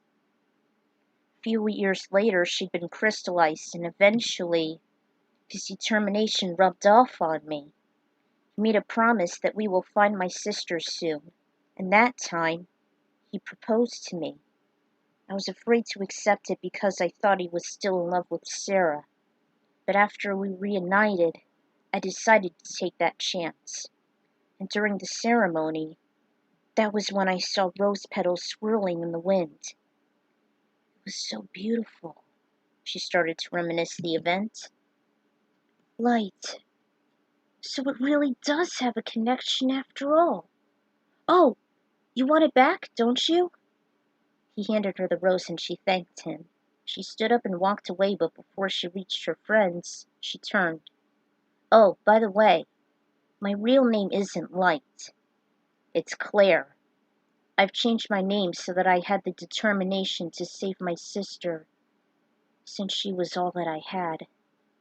She thought about the loss of her parents. With her head bowed, she left Furion sitting alone next to the skull. In the farthest corner of the room, Cloud looked at the Buster sword while he rubbed his fingers over the blade. All of his memories were starting to come back to him. During a flashback, he was laying over his best friend Zack's bloody body after he willingly took his own life to save him against Shinra's soldiers. He said that his legacy will live on upon his passing as he gave him his sword. His memory ended as he looked at it glumly. Suddenly, he couldn't stop thinking about him. He couldn't believe that all this time his dreams and honor were passed down to him. He felt some comfort when they've been justified after he'd beaten Sephiroth and then Chaos. Soon footsteps were heard walking towards him. A shadow loomed over him. He looked up and it was Tifa. Quite in a pensive mood, aren't we, Cloud? Yeah. She sat down next to him and stretched out. You know, we should get some sleep before we face the Warlock. You think he's behind that door? She asked as she pointed to the skull. Perhaps. But can we beat him? Of course. It would be just like old times. Remember how you saved me from Sephiroth and you told me that you felt like it since you were on Chaos's side? His head bowed with his head even more glum. Hey, what's with the long face? You do remember me, don't you? I certainly did when we had our first mission together. He had a flashback of a younger Tifa playing in the grass where the sun was shining in a cloudless sky. Cloud was watching from a dark room at the top floor of his house. He admitted that, even though they weren't close, he became jealous as she played with her friends. During their childhood, she said she was Cloud's next-door neighbor in their hometown Nibelheim. Her first adventure was traveling to Mount Nibel to find her mother after she died. We got ourselves in big trouble that day. But I haven't seen you since. Until I joined Avalanche and met you at Midgar. You once told me that you felt sad after you joined Soldier as an infantryman. However, you were acting very strange because you were injected by the Genova's cells, and you had Mako poisoning. So I decided to keep an eye on you. Speaking of which, you were once manipulated by Sephiroth, and your mind just completely shattered, you know? She remembered traveling inside Cloud's mind to restore his memories of the burning of their homeworld, his determination to join Soldier to impress her, and her childhood event climbing the mountain. He started to remember her attempts to explain the truth behind Sephiroth Zack and how he was defeated to begin with in the live stream. Yes, I'm starting to remember now. What I found out was, Sephiroth wasn't always like this. He was a member of Soldier just like me. It was Professor Hojo who explained to him that Genova was his mother, but truthfully, it was Lucretia Crescent. She was injected by the cells like us, and he became insane from them. He once believed that Genova, an extraterrestrial, was his real mother. He also remembered of him not wanting to become a god and his attempts to destroy the world. Cloud and Tifa both became astonished as they discussed the information. After a long pause, he reassured her that she shouldn't worry about Sephiroth anymore, since he and Chaos perished when the war was over. Cloud, I just couldn't thank you for all you've done, but I guess I should show you how grateful I am. She turned his face toward her, and they slowly drew closer and closer until their lips touched. While he watched them kiss, Zidane reminisced about his past. His first memory was a blue light during his birth. After all that time, he still couldn't remember what it meant. He was created as a genome from Terra by scientist Garland, not the same Garland in the original, and remembered fighting him after he revealed his purpose as an angel of death. It was his attempt to destroy the people of another world, Gaia. He also had his memories of Kuja, who was also a genome, and thought to be the true angel of death. At first, Garland wanted it to be Kuja, but since he was created as an adult, he wasn't fully developed. So, in Kuja's jealousy, he created Zidane, who was younger and more capable than his rival. And then Garland was killed by Kuja, and he and Zidane have been bitter enemies ever since. He then saw the inhabitants who looked exactly like him with blonde hair and monkey-like tails. He supposed that if Zidane fails, there would be other angels of death to do his job of genocide. Wait, genome? Genocide? Ugh, what a coincidence. He then thought about saving Kuja from dying and being swallowed by an enormous tree. Before being full of grief of what he was truly created for, he remembered a beautiful woman he once met during a performance from the Tantalus Theater troupe. He realized her name was Princess Garnet and the place they met was Alexandria. He felt remorseful as this was where he was supposed to abduct her. Fortunately, he didn't. As he looked up at the ceiling, he then wished to see her upon his return. Laguna and Squall were found discussing about their memories. Squall had just remembered, though Laguna knew, that he was raised in an orphanage by a woman named Edea. He once dreamt of her being possessed, and he immediately realized it was Ultimecia. He then saw another girl, Renoa, in a field of flowers, and recognized her as one he cherished the most. Eyes on me. He began to see his friends who helped face the sorceress in the past. Quistis, his former instructor as a seed student, along with his classmates, Zell, Selphie, and Irvine. Or Irvine, or whatever. He then had a short nightmare when he faced his rival in a bloody duel, Cypher. As he awoke, Laguna told him that everything he dreamt was real.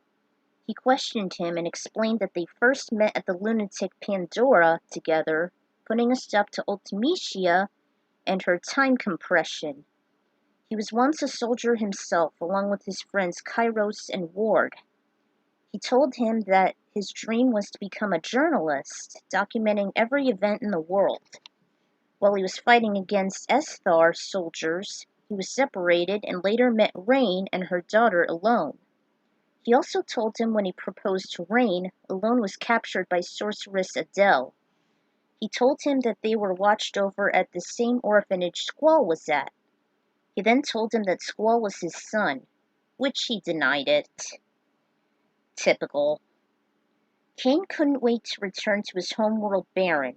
He just recollected all of his deep memories, including those he spent with his friend Rosa, and even all the events that happened during his betrayals. I always hated Cain. The first thing he'll do as soon as he returns home is to reunite with his people and head to Mount Ordeals to atone his sins. But something else was bothering him. He remembered destroying the portal to the rift.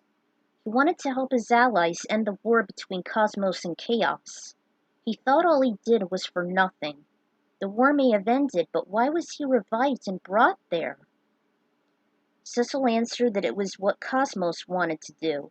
It's what Cosmos said before they went to Stormhaven, then to Shadowgate. She made a promise that when they defeat the Warlock Lord, they'll return home, together. Everyone in their homeworlds will be waiting for them. Even he got his memory back after he arrived to this dire place of death. Because of the vows he made with his friends, he's very confident that together they'll defeat the Warlock and return home safely. Along with his brother, he hoped. Eavesdropping on everyone's conversations, Vaughn remembered most of his homeworld, Dalmasca, and how he was living in the low-town slums. He wished that when he returns, he wouldn't have to live in these poor conditions. As his dream of being a sky pirate, he can live wherever he wanted and become a free man. He will also reunite with his childhood friend Pinello and maybe live a new life together. Shintoto wished to return to her people in Taru, where she will make plans for her vacations during her retirement. She also wished to write her memoirs about her life and, most of all, her many adventures, especially those in protecting Cosmos and now. When Prish wished to return home, all she wanted to do was have a feast of her favorite foods and pig out at the cathedral. She also hoped that she would be immortal again after defeating the Warlock, and after a few minutes of reverie, she was disappointed that she can only return home instead of being granted eternal life. Yuna was looking at the sleeping Ace, snoring loudly. She remembered the first time she met him when she was able to become a summoner and use Valifor as her first Aeon in the Besaid Temple. Their times together flashed before her eyes, even the times when they discussed about their parents facing sin 10 years ago, when they laughed together at Luca. It was quite embarrassing, but at least she cheered him up after all. She wanted the world to be full of laughter rather than sadness. Her relationship with Titus and her determination grew stronger amongst her pilgrimage. She also reminisced of the sad times, like when she found out that Titus was only a dream of the faith. He dissipated at the airship Fahrenheit after they destroyed Sin at Xanarkand.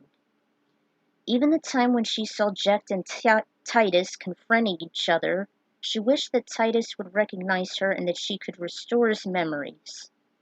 She hoped by the time they head back to Spira, she would reunite with him and start a life anew.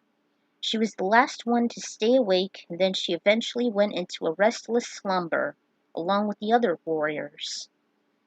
"Okay, are we all ready?" Titus cheered as soon as everyone faced the skull where the Warlock lurked. "Yes, but we must stay on high alert, and there is always strength in numbers." "Now you're talking." Laguna grinned as he looted his bazooka. "What are we waiting for? This should be fun." "We should pay attention to Squall, but I can't wait to see this through."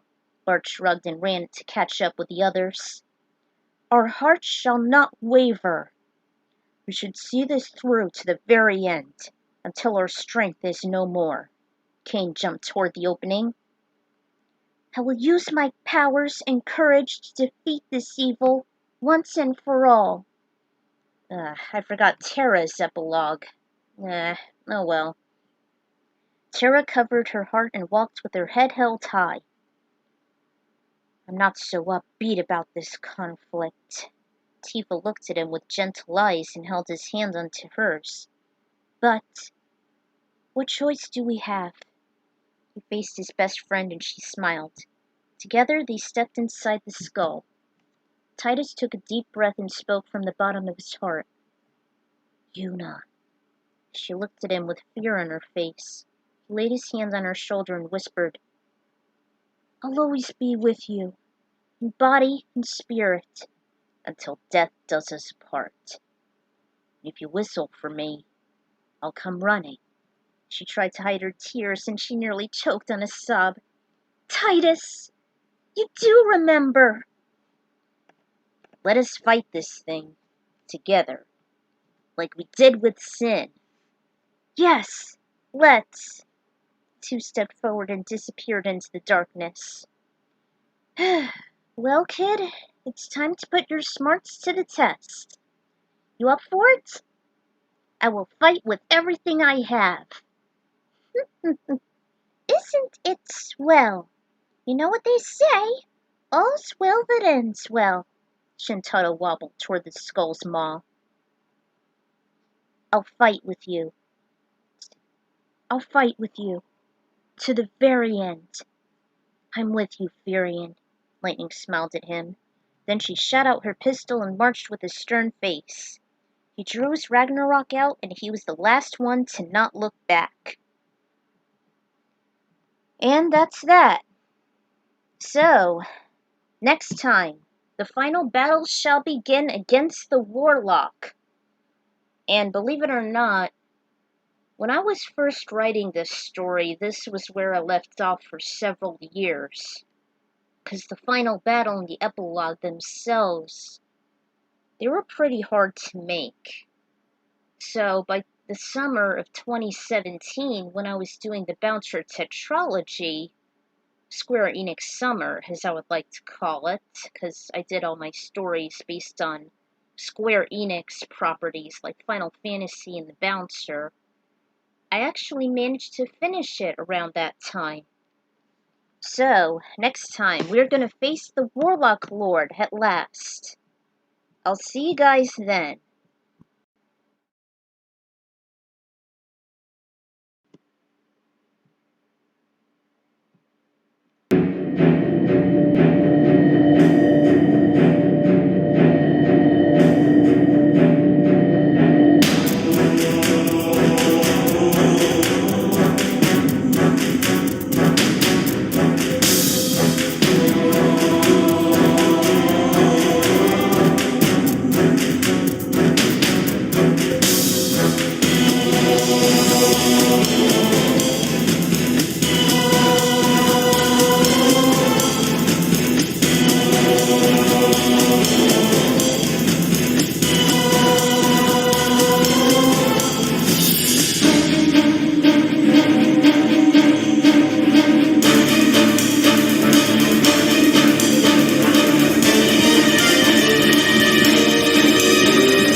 Welcome to the final battle in Dissidia Shadowgate.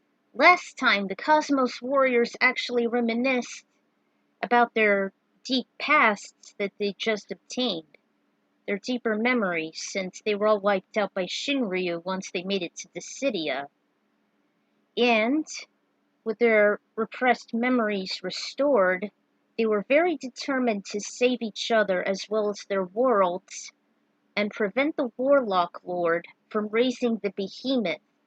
And so, with all 17 warriors, they were able to finally meet. Actually, I think there's 17.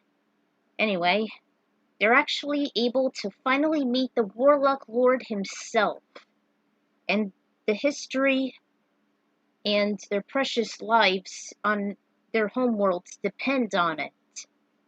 So, let's get this thing started, shall we? I can't wait to get this over with. So this is going to be a very long one. This is where I actually continued the story in the summer of 2017.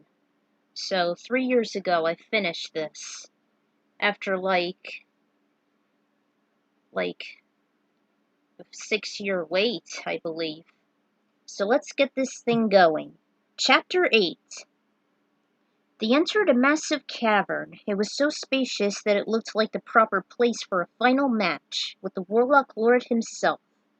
Furion took the lead, followed by Luneth and Terra, Cecil and Kane, Bart, Zidane and Vaughn, Cloud and Tifa, Squall, Laguna and Lightning, Titus and Yuna, and Shantotto and Prish, all ready to fight. Suddenly everyone was trapped as the skull closed its maw. There was nothing but darkness until they saw lightning rip across the air. A ring of fire surrounded the arena. The scene reminded them in facing feral chaos. A nightmare has come true. An incantation was heard from the end of a pedestal. You could read this if you want. It's all in Latin, by the way. The behemoth rose from the depths of the underworld. It looked like a combination between Chaos and Kefka as the god of magic. Unlike how they used to make it look like it was 8-bit. The strength and aura emanating from the beast was enormous. It made each of the warriors stutter in fear as they recognized its features. Even Terra was the most frightened out of all of them. It had dark purple skin and a sneering grin similar to Kefka's. Its wings were dark purple too, but like Feral Chaos's wings, they were burnt and tattered. Chaos's features were his long protruding horns, his fangs, the demonic faces on his knees, his long serpentine tail, and his red glowing eyes. And the Warlock spoke again. You can read this if you want. The behemoth's ravenous mouth drooled with corrosive acid as it let out a menacing roar, and its eyes gleamed with hatred. At the last moment, the Warlock noticed the party's presence, and a laser barrage shot out from his staff as quick as the speed of light, weakening everyone. But they didn't give up. One by one, the warriors fought the behemoth. The first warrior was, of course, Furion, since he was the leader of the group. As he pointed his Ragnarok at him, he declared, "I must not lose this battle!" As the weapon master stepped in, they noticed the Warlock was controlling it by simply waving his wand.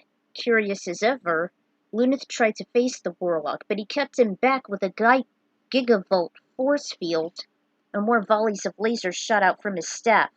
Luneth fell to the ground face first as he realized that the only way to win is to defeat the enormous creature, which is in the original game. The beast's strength was incredible, nothing the Cosmos warriors have ever faced. It was almost as if they were fighting Chaos, Feral Chaos, and the God of Magic combined, which basically is. His attacks were unpredictable, fast, and brutal. He had attacks similar to Chaos's, including Divine Punishment, Soul of Oblivion, and Demon's Dance. He also had some moves that the three fiends of the Warring Triad used, such as Auto Haste, which made him almost impossible to hit, and Auto Protect, which reduced physical damage in half. From the God of Magic, he used Heartless Angel, which actually stunned Furion, and caused massive damage in the crossfire. Ventus Ire, Quo Vadis, Lux Magnus, and Flagro Maximus made the attack set from Feral Chaos. To avoid heavy onslaughts, most of the fight was fought in the air. The platform was just too small, and the behemoth's size was so gigantic that there were hardly any room to move around. Eventually, Furion started to give out. When he did, he immediately summoned Luneth.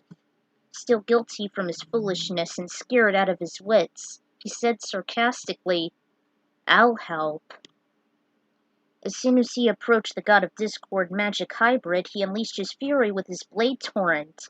His small stature made him very agile, but like Farion, he also used the same tactic in aerial combat. Throughout the start of the battle, the Onion Knight's speed was a crucial advantage. As a result, the behemoth kept using auto-haste to keep up. As Luna started to stagger, he summoned Cecil. Feeling sympathy for the boy, he asked, "You alright?" He hurriedly used his Paladin Force move, Cleansing Light, stunning the beast.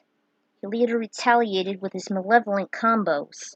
Sometimes Cecil switched to his Dark Knight form, but since it was too risky to be on the ground, he didn't stay there long. With all his might, he started to lose consciousness. He immediately summoned Cain to take his place. Leave it to me." He used his juggernaut stunt, which unfortunately missed its target. Even though fighting in the air was his forte, he still had some trouble dealing with the beasts. Just for a bit. Bartz rushed in with his wind shear, which caught his opponent off guard. His mimicking style was useful for a short period of time. The behemoth's moves were strong, quick, and complicated to copy. Seeing his friend in critical condition, Tara stepped in. "I'll help too!" As Bartz withdrew from the arena, she used her short-range meltdown.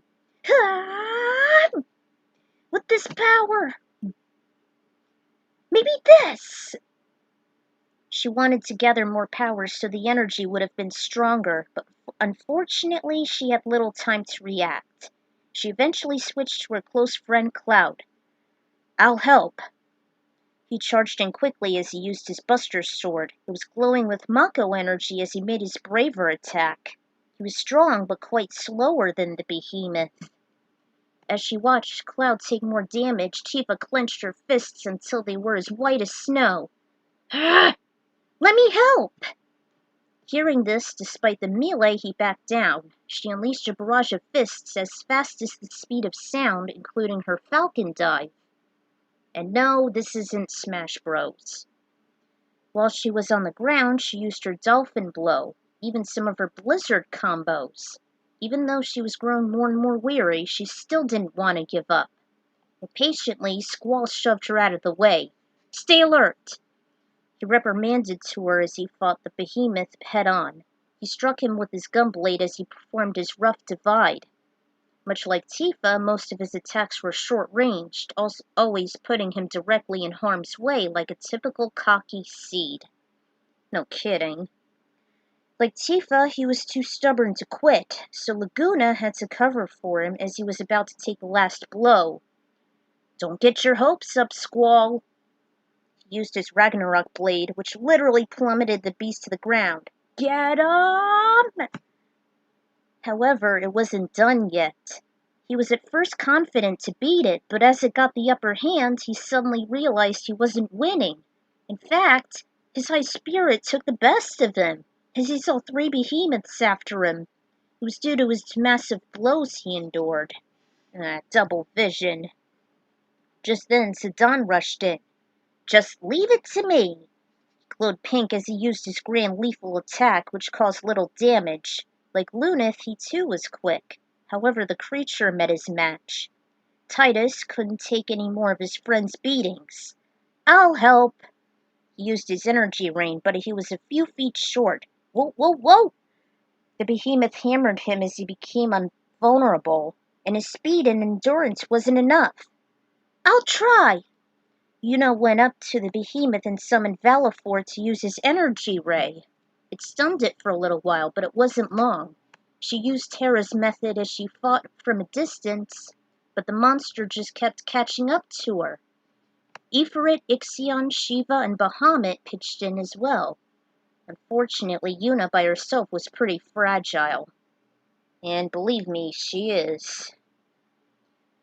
"I've seen enough," Shintoto said as she kept seeing Yuna get pulverized. She did the same tactic as Yuna and Terra, and at times she managed to keep her enemy in place with her bind spell. "Seriously?" Since the behemoth still had massive strength, it eventually broke out of it. She was probably the longest who kept the monster at bay, and she was just as repulsive as Squall was. It eventually kept knocking her around like a blitzball, until her partner got involved. "It's about damn time!" Trish arrived with her Aurora uppercut. Much like Tifa, she too was nimble and landed some powerful punches. Yet even she refused to give in. As the Sky Pirate heard her squeal, he asked, "Did someone call?" Vaughn used his Inferno as the opening move. Burn it up! He was quite at a disadvantage as most of his attacks were near towards the behemoth. He was always caught in the crossfire until Lightning was the last one to volunteer. "Whenever you're ready." Lightning stormed into the brawl while shifting in between her paradigm roles.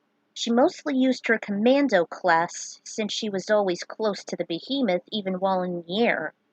She eventually changed into her Ravager form, and then her medic whenever she needed to heal herself.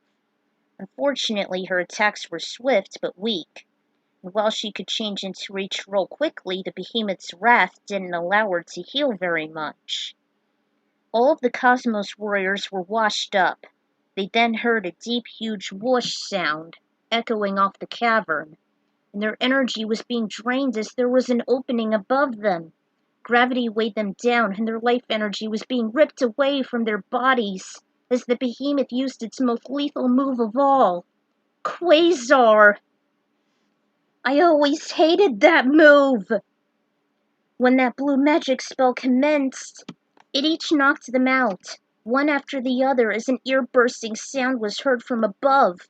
Everyone lay lifelessly, and Furion was the last one to welcome death's open arms. He was trying desperately to hold on to Lightning's hand. With his remaining strength, he managed to grab and squeeze it in his. Before his eyes closed and his vessel was empty, he whispered to her, "Don't let it end." The worlds they once knew had sunk into despair since they failed to stop the Warlock and the Behemoth. There was no hope, nor peace, just nothing but true everlasting darkness. They were now in endless ruin. A slight breeze hit Furion's face. In the blackness he felt no pain nor angst. There weren't any old odors of brimstone, sulfur, or anything of the like. Instead it almost smelt like fresh flowers. "Furion." That distinctive female voice caused him to stir. His body was still heavy and weak. "Furion." He heard that voice again, and it made him open his eyes, wondering who was speaking his name. Could it be his deceased mother's? He saw a yellow sky with the golden sun shining high. None of his friends were around. However, he was surrounded by numerous roses of every color. There were endless fields of them, in groups of pink, white, mauve, crimson, and lilac. Is this all a dream? To be sure, Furion reached out and touched one. Surprisingly, it was real and delicate like a flower should be. He smiled a little, and he began to think that they may be in... Furion? The weapon master looked up and saw a tall, skinny woman clad in golden light, almost as if she was blending into the sky. Cosmos? She nodded in confirmation. Furion asked where were they? We in heaven?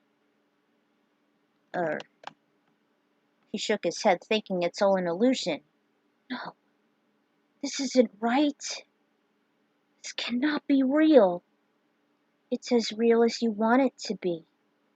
For you, this is what you've yearned for. Your dream of wild roses has come into fruition. But I can't be here.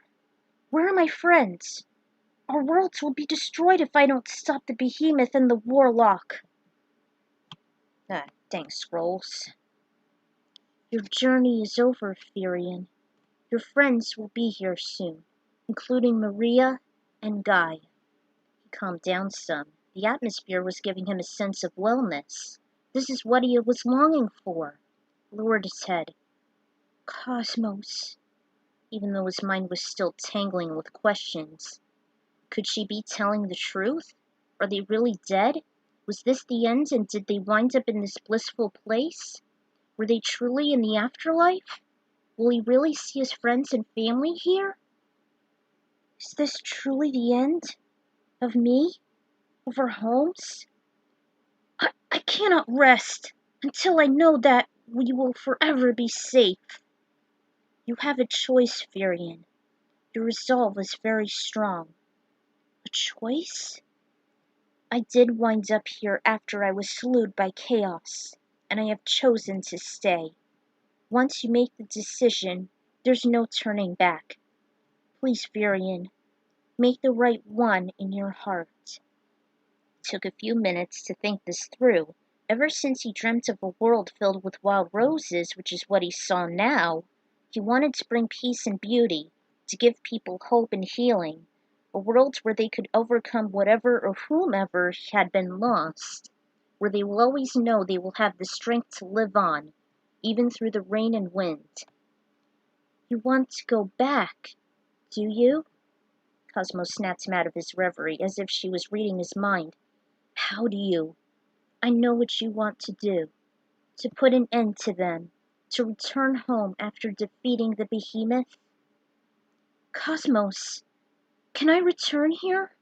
When I have completed my mission? Only when the time comes, Furion. You must not hasten death with desperation. Let it come naturally to you. Only in due time. Could you do something for me? Furion took out his rose, which was wilting. It looked dry, and also bloody compared to the other fresh flowers. The goddess of harmony took it, and she used her powers to rejuvenate it. It worked like magic, as it turned into a lush plant in his hands. As she gave it back to him, she said her last words. Fulfill your dream, Furion. His stamina may have been diminished, but his courage hadn't. Everyone was so spent in the heat of battle, and Furion realized that everything they did was futile. When each of his allies failed, he knew that the wizard's advice was the only way to defeat it. He remembered his words. 5 to find, 3 for the staff, 1 to be the key, and 1 to be the pathway. With his heavy body, he gathered the blade and the staff, and they automatically slid together, locking them into place. When they combined, lightning flashed in the room. He realized he created the golden blade. As the monster stepped closer, he set the silver orb on top of the staff, and light filled the room as the staff became a living entity. Furion's body began to glow brightly, and he almost swore he heard and saw Cosmos again. Strike now, Furion! This is your last and only chance! Vanquish it! Just then the crystals the 9 warriors claimed appeared, and they all landed next to the silver orb. The red, blue, and white orbs, the ice sphere, and the tiny jewel on the ring gleamed from their separate places, and their light materialized with the crystals. Then the dormant crystals Lightning Vaughn and the others fallen warriors obtained seeped into Furion. He felt his strength and courage renewed, and with fixed eyes he said, Yes, I can feel it. I can feel it in my blood! He withdrew the staff. It's his EX burst! He withdrew the staff, and all his other weapons separated next to him. His body illuminated the dark cavern, and the warlock couldn't stand it. With him blinded by the heavenly might, the behemoth remained inanimate. This decides it, Furion declared. His EX burst fervid blazer has been activated. I love that move, but it's hard to execute. He soared, grabbed the able lance, and charged toward it. Lance! Slash! He repeated the process as he obtained the dragon dagger. Shatter! He ascended and grabbed the golden shield and conjured Blizzaga. Shoot! He lunged at the monster using his Faraga and Thundaga while reaching for his mage's staff. Sword! Then again with the Ragnarok. The weapons glowed a golden aura, as did the user, and they were all pointing at his target as Furion looked like he was about to shoot a very large bow. The enchanted staff that Furion assembled was in the exact center. Warlock! This ends now! He yanked the staff toward the behemoth and fired all of his arsenal. They impaled its heart, causing an explosion and knocking it back, and the beast screamed in brutal agony. With its last ounce of strength, it grabbed the warlock as they both sunk back to the abyss. All of his weapons but the disintegrated Staff of Ages returned. Everything momentarily grew deathly silent, and grunts were heard as Furion's teammates arose one by one. Everyone mumbled all at once. "Did you see that? The crystals, they were used for this all along? Was that from Cosmos? Is this the end?" Suddenly they heard two familiar voices. "Hey! You guys are stronger than you look. I can sure have a duel with any of you any time." Darn scrolls and errors. "Surject! Dad, is that you? I can't believe it!" Another voice boomed. "My brother, I've never foreseen you to defeat such an incredible foe." "Brother! Kolbez!" The paladin wanted to embrace him, but he immediately stopped. "Wait a minute. He's not a warrior of Cosmos. Who cares? He's here now, isn't he?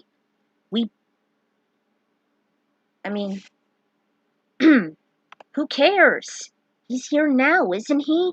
We both are." After their reunion, the room started to shake and collapse. Apparently, upon his defeat, it was the warlock's last surprise. Everyone looked around frantically as particles from the ceiling started to fall all around them. Eventually, huge chunks came crumbling down, trapping them inside. "The room is collapsing! How are we supposed to get out of here?" "How are we going to get out of here?"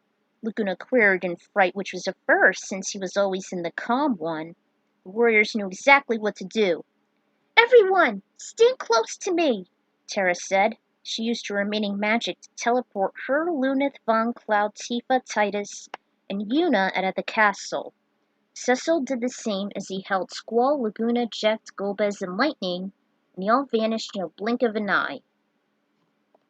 Wait, did I skip it? Wait, Cecil did the same as he held Kane's hand, joined by Furions, Dons, Barts, and Shantotos. Lastly, Prish escorted Squall, Laguna, Jecht, Golbez, and Lightning, and they all vanished in a blink of an eye. The sun shined through the forest canopy as the friends stood, parted, and watched in awe at the crumbling, accursed castle that was once known as Shadowgate. It, too, was sinking beneath the ground into the depths of hell, just like the behemoth did to the warlock. "It's over. It's finally over." Everyone was doing high fives, pats on the shoulders, and other gestures that represented a job well done, or rather a second job well done. Furion reminisced of how Pandemonium crumbled along with the Emperor and how Chaos was defeated as his shrine was about to go up in smoke. He snapped out of it when Lightning placed a hand on his shoulder. "Come on. It's time to go back." "Right. Let's go." He nodded and the group followed him back to the place they once visited when their adventure began. Meanwhile, the city of Stormhaven was bustling with activity as the people saw the return of the warriors and the castle's demise. Furion and Lightning were standing on a hill watching the sunset over the countryside. It glowed on their faces as they faced each other. "And that was how you got it back," Lightning faced Furion. "Yes. Because my friend shared my dream, and so did Cosmos." "Good thing Sephiroth didn't trash it." He looked down with his face so glum. "Furion, I want you to have it." She handed the fresh wild rose to him, but he refused to take it. "What's wrong?" "You should have it, Lightning, as something to remember me by. That's why I'm giving it to you, as a token of my appreciation and gratitude." Lightning revealed how she was summoned by Cosmos. "I was crystallized back in Cocoon because my focus was fulfilled. I was trying to save Sierra, but after being in crystallized sleep, I ended up with Cosmos. Then I met you." If I return to Cocoon, I may wake up from my crystallization. You mean this is goodbye? He tried to hold back the tears that were filling his eyes. A close friend he'll miss forever because she's going home to Cocoon, waking up from being frozen in time for only the goddess knows how long. How will I find you? She reached and touched his hand, then she kissed it. Don't worry. I'll find you. Then she started to dissipate. See you in my dreams, Firion. And you in mine. For a moment he was holding nothing but air as dandelions and rose petals swirled in the wind. He looked up at the sky until Cecil walked up to him. Firion? Cecil! I didn't... I guess I was right about you and light. Come, the others are waiting for you. Right. After a few minutes, the weapon master followed the paladin down the hill toward the castle grounds. I know what you brave men and women has done. The worlds would have been dark forever without thee. You are bestowed a kingdom to rule. We'd love to, but we should get going. Go where? To where we belong. Just then he started to fade out. Farewell to all the ladies out there. There was nothing in his place. Firion watched as his friends all disappeared before him. I'm really gonna miss that guy. Yeah, me too. He threw a stone and it rolled across the gravel. I'll never forget all those times we spent together. I can't wait to tell Boko. That's a weird... That's a weird name for a chocobo, don't you think? Took out the yellow feather. Hey, as long as he's a good friend, who cares what his name is? Just then a big breeze blew, and Bart stretched out, his shirt and cape flapping. Ah, now this is more like it. Then he started to fade and he faced Laguna again. Well, I guess the adventure's over. Who knows what's the next the wind will bring? The gun wielder winked, his tongue in his cheek as his friend was carried by the wind. If there is a reason to keep fighting, I want to hear it. As he saw a field of daffodils in the courtyard, Cloud recalled asking his friends Titus, Cecil, and Firion if there was a reason to fight. With Titus, it was to settle things with Jack. With Firion, it's to achieve his dream with a world of wild roses where emotional and physical wounds by war can be healed, as a symbol of hope. And Cecil at first never had an answer until after Cosmos' death, to fulfill the promise she left behind to her comrades and later reunite with his brother Golbez. I believe I've finally found my answer. Cloud finally realized his reasons. To overcome Sephiroth's strings on him since they were both succumbed to Genova's cells, although he claimed it to be his mom after he absorbed the life stream. And Cloud was a field test subject and was unable to join the ranks of soldier, but he accepted himself as a person with a strong will, and he actually fought for his own identity without being tainted. To show people he's a genuine hero with a purpose rather than a puppet, especially to Sephiroth's manipulations in the past. Wow, Cloud! I never thought I'd see the day! Good for you! Tifa was glad that he had such a huge development over a brief period of time. I guess all my skills I've learned from Zangan have paid off. She realized that it was his friends and her that helped show him the way, and that her mentor's teachings did not go down in vain. As they began to fade, she smiled as she turned to Cloud, gazed at Tifa, and eventually, for once in his life, he smiled back. They both vanished together as they held hands and walked away. Laguna later walked to his lonesome son and sat down to have a chat. He started to complain. Let me ask you something, Loner. Yes? Why do you always fight on your own? I never see you with a companion when you plunge into battle. You're always on the solitary road. Why? Fighting together is not the only way to win a war. Even if we're apart, we still fight together.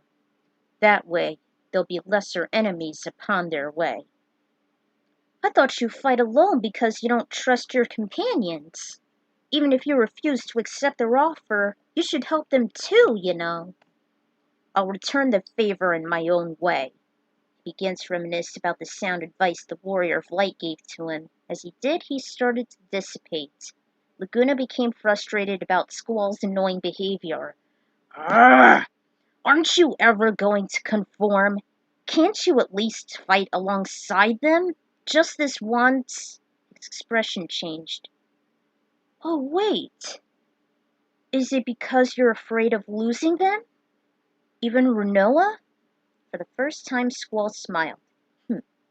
My friend's support are important, and so is my pride. It's because of them that I can't stop. I can still work with others even from a distance.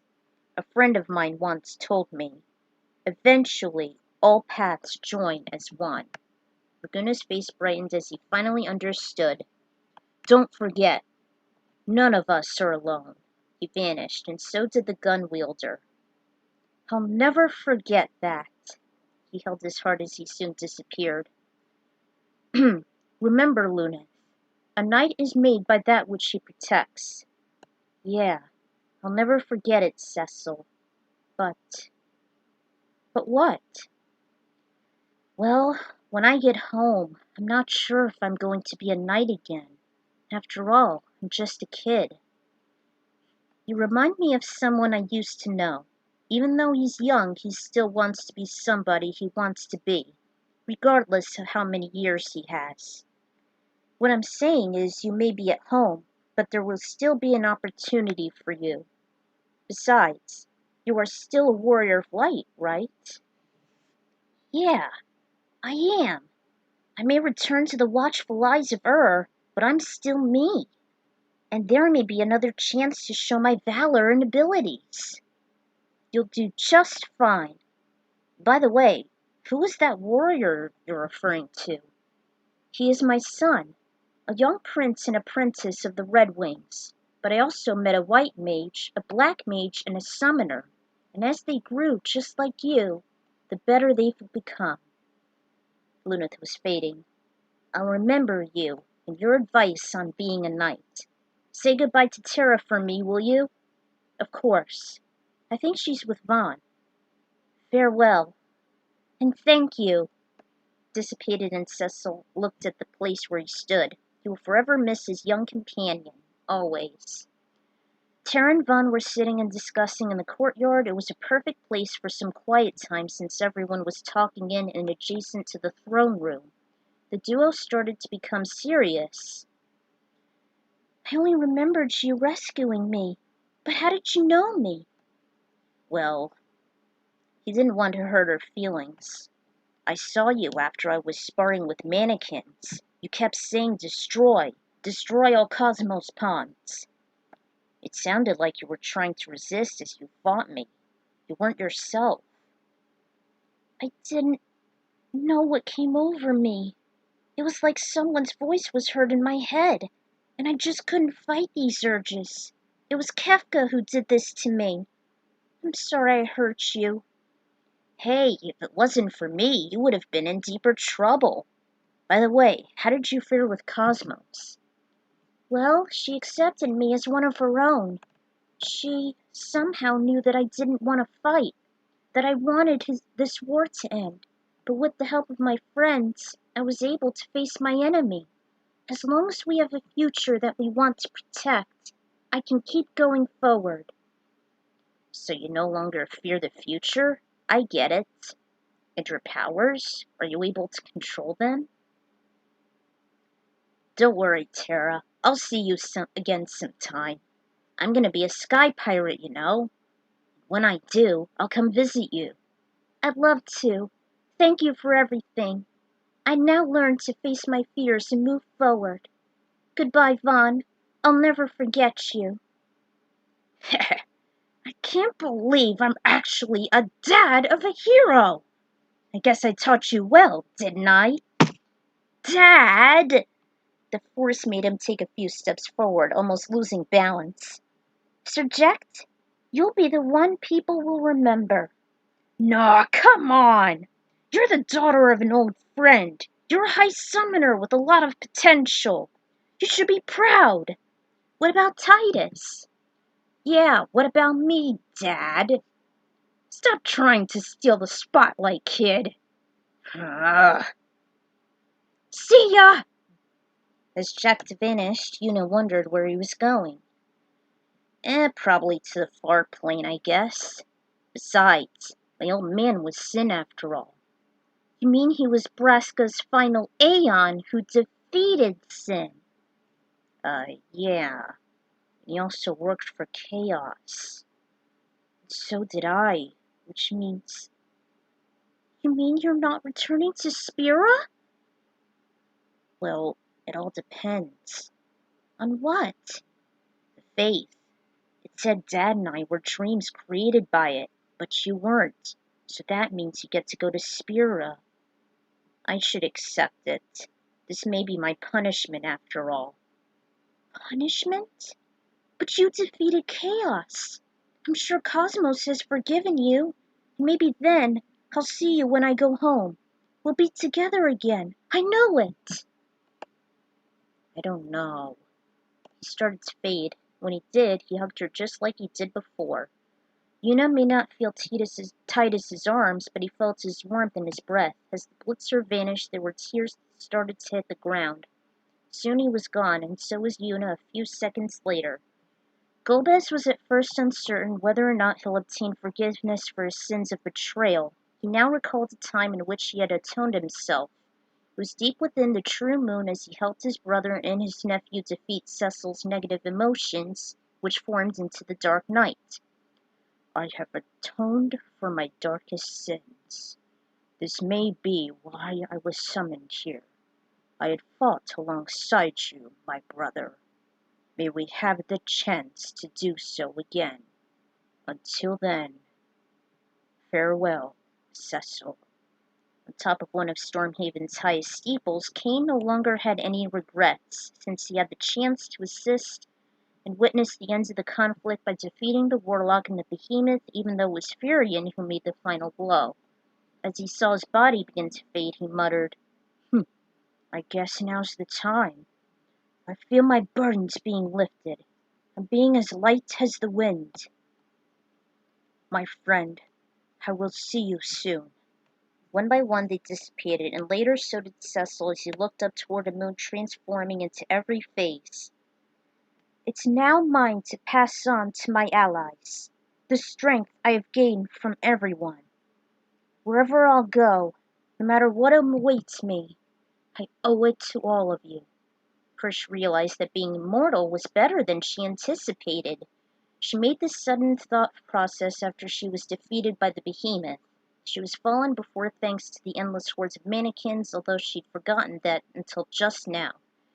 She gazed at her chest, she saw that the dark crystal located inside her was gone. Shintoto just stood there gazing at her vanishing. The elven shed one tear, she smiled. Oh, that Krish. She once discovered what it's like to be normal and not be a bitch. I only wish I could be the same, so that I would stop being the one that people would blame. She recalled all the teasing and abuse most of the inhabitants laid on her at Windurst. She was always the target for all the plights it endured, how she wishes that her foolishness and arrogance would just disappear for good, and that she would receive redemption. Retribution is what I seek. We should always mind our tongues and use our minds properly before we can even squeak. Varian was the only Cosmos warrior left in Stormhaven. Lakmir, even his daughter, would undoubtedly miss him for his determination and resolve in finally ending the conflicts he had to endure with Chaos, Mateus, and the Warlock and the Behemoth respectively. Within the courtyard, he looked down at a small flower garden where roses and tulips were the most dominant. He realized that his missions were over, and he was entirely sure where he was going to be. Nevertheless, at least he filled his desires here in Dissidia where peace was restored. He also thought that he himself was complete. He slowly closed his eyes. No, this isn't the end. Like a rose ready to bud, Another dream is just waiting to begin. I hope you enjoyed reading this chapter, but it's not over yet. The Warriors of Cosmos still need to go home after all the work they've done. At least they'll return alive, unlike how they appeared in Stormhaven. Little trick here, guys. While the Warlock was summoning the behemoth, it was all in Latin. You could translate it for yourself if you want. I also made the behemoth as a hybrid between Kefka as the god of magic and chaos. The design of the 8-bit was a bit cheesy, so it transformed into that instead. That was why I made him have traits from Chaos and Kefka. I can't help it, but Final Fantasy VI really got to me as I met the villain, which wasn't Kefka, by the way, and that Quasar attack was from a hacked version of Final Fantasy VI, known as the Internal Crystals.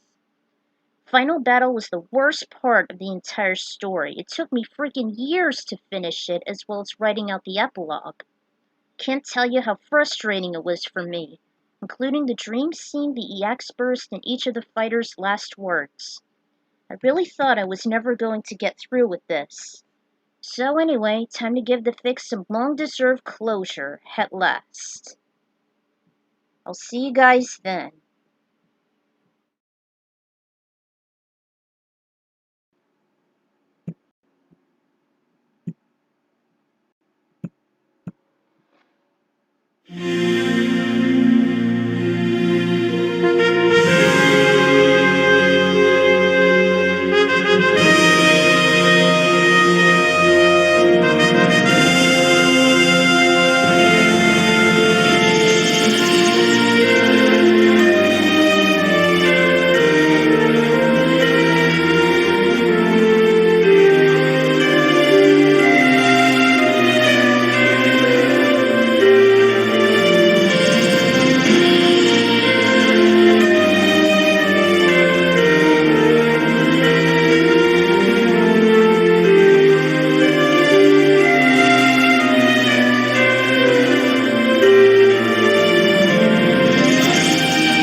Welcome to the epilogue of the Dissidia crossover.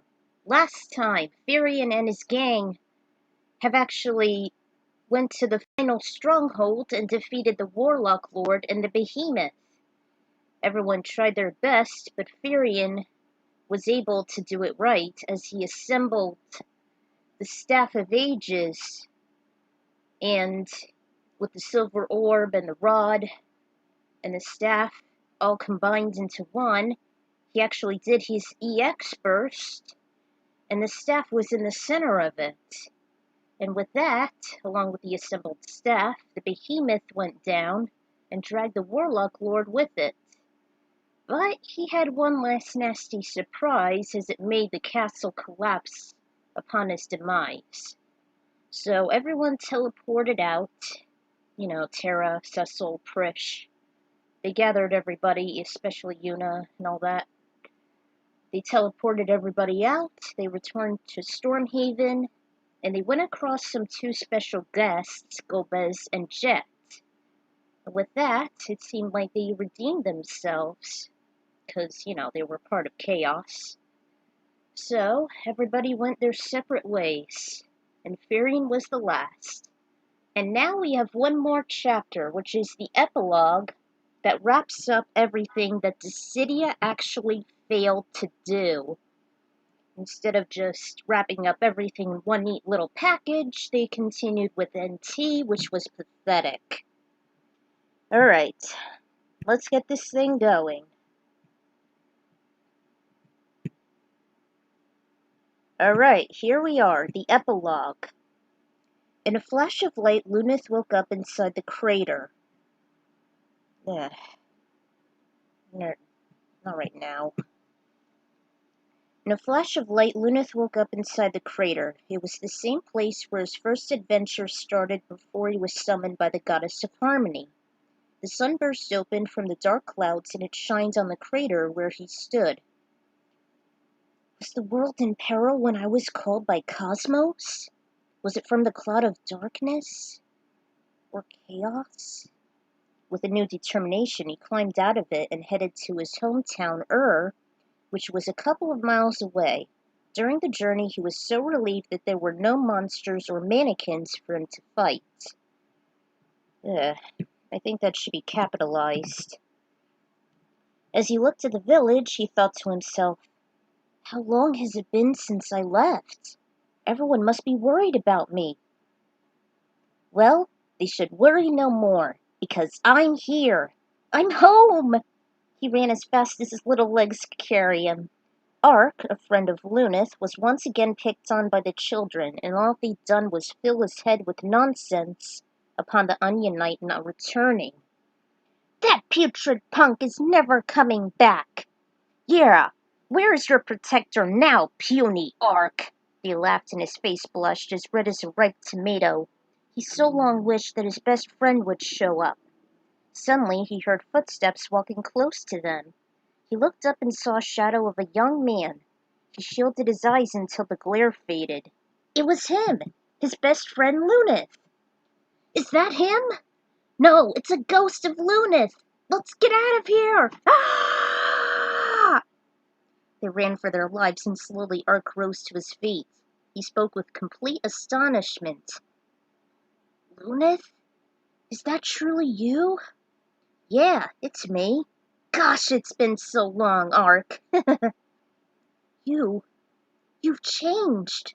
The Onion Knight looked at himself and showed his friend. Yeah, I got this brand new outfit from Cosmos. Cool, huh? Ark scratched his chin in thought. Who's Cosmos? Is she from space? Or from the void? Luneth became bashful as he scratched his neck. Well, she's actually, Luneth! It was Tapa, the village elder. Hey guys, Luneth's back! Oh my gosh! Oh my gosh! The woman came trotting toward him and hugged him as she burst into tears. It was Nina, his adoptive mother. Oh my boy! Where were you? Her face grew stern. Don't you ever wander off on me again! You're grounded! But Mom! Tapa laid a hand on her shoulder. Now, Nina. Luneth went on his adventure with Ark. They defeated the Cloud of Darkness and saved the world. Oh, I did see the Cloud of Darkness when I was summoned by Cosmos. You mean she returned? Yes, but you defeated him, right, Luneth? Yeah, but... What is it, young man? Yeah, what is it? She died. Cosmos. She was a goddess we were fighting for. We? You mean you weren't alone? No, because he had us. Ingus waved to them, and Refia chased after them. Luneth! Oh, thank heavens you're alive! Sorry. Luneth! Oh, thank the heavens you're alive! She embraced and kissed him. He blushed and Ingus approached as he playfully slapped him on the shoulder. Hey, buddy! Glad you're here! My kingdom became so restless during your disappearance. And so has Sarah. Especially Sarah. She just couldn't stop worrying about you. And she kept having nightmares about you in the Cloud of Darkness. You didn't face her, did you? He said he has. And what were you saying about the goddess? Oh, yeah. Before she died, she taught me a valuable lesson. That I shouldn't always follow my head, even if it means to run. Instead, I should follow my heart, and use my bravery and courage to protect others, including Tara. Who's Tara? She's just a friend I used to know. Why don't we talk about her during dinner? Angus, Rafia, you're welcome to attend. Sure, tell us, Lunith. And about that goddess, I bet she was beautiful. While supper was ready, everyone ate and they listened to Lunith's tales all through the night. It was nighttime at the Blue Planet, and Cecil and Keen emerged next to a chocobo forest. They looked around and saw a castle up ahead. They assumed it was their hometown, Baron. They could almost see the towers above the trees amongst the darkness and the light of the full moon. Unlike 3, I know this from the back of my hand. We're here. Look, that castle. I think it's Baron. Let's go. Cecil led the way past the sleepy village to the place where they belonged, but Kane stopped. Cecil! Faced him with concern. What is it? I'm not sure if I can go through with this. I mean, should I stay at Mount Ordeals? Or... Cecil! Is that you, my lord? A guard squealed and hurried inside to carry the message that Baron's saviors have arrived. We're here, but where's brother? Was he brought to the Blue Planet too, or to the moon? The doors opened slowly, revealing a few torches and 3 bodies. They ran to them and welcomed them home. It was Prince Theodore, Queen Rosa, and Sid. She almost burst into tears when she saw her beloved. Father, you're home, and you brought Kane, Theodore exclaimed. Kane was in his Holy Dragoon wardrobe by the time he returned. Wow, you guys are finally here. We've been worried sick. Cecil, I missed you. Hey, where's Golbez? There remains to be seen. We should discuss this tomorrow. We should discuss this tomorrow. There'll be a reunion party for all of you. I'll make the arrangements, the fleet master stated and walked in the castle with the dragoon. Rosa parted and looked into Cecil's sapphire eyes. Don't ever leave me again. I promise. She laid a hand on her son's shoulder and he spoke. It's good to have you back, Father. Thank you, my son. They left the king looking up at the moon. Thank goodness there was no eclipse. Then he saw a yellow speck of light soaring away from it. He realized it was the lunar whale. Brother, wherever you are, I hope we'll meet again someday. After he no longer saw the dot, he slowly walked back into the castle where he lived and reigned in for 17 years, and in many years to come. There was some ruffling in the tree leaves, and suddenly Bart's fell out of it, but it wasn't just an ordinary tree. It was the same massive tree where Exdeath was born. He realized he was back in his homeworld, at the Forest of Moor, which he at first thought it was consumed by the void. He looked at his hands. I'm back! Then he saw a shadow of a humongous creature fly over him. Startled, he looked around and took out his mimic, Masamunis, thinking it was a monster. Can't I just get some rest for a little while? He thought out loud. Landed in front of him and he noticed it was a wind drake. It roared and a girl was riding it. She smiled and Bart's beamed with open arms. Lena! She slid off and embraced him. Oh, Bart! I was so worried. I thought I lost you after you vanished from the void. I was, but... Bushes shook their leaves and 3 chocobos emerged.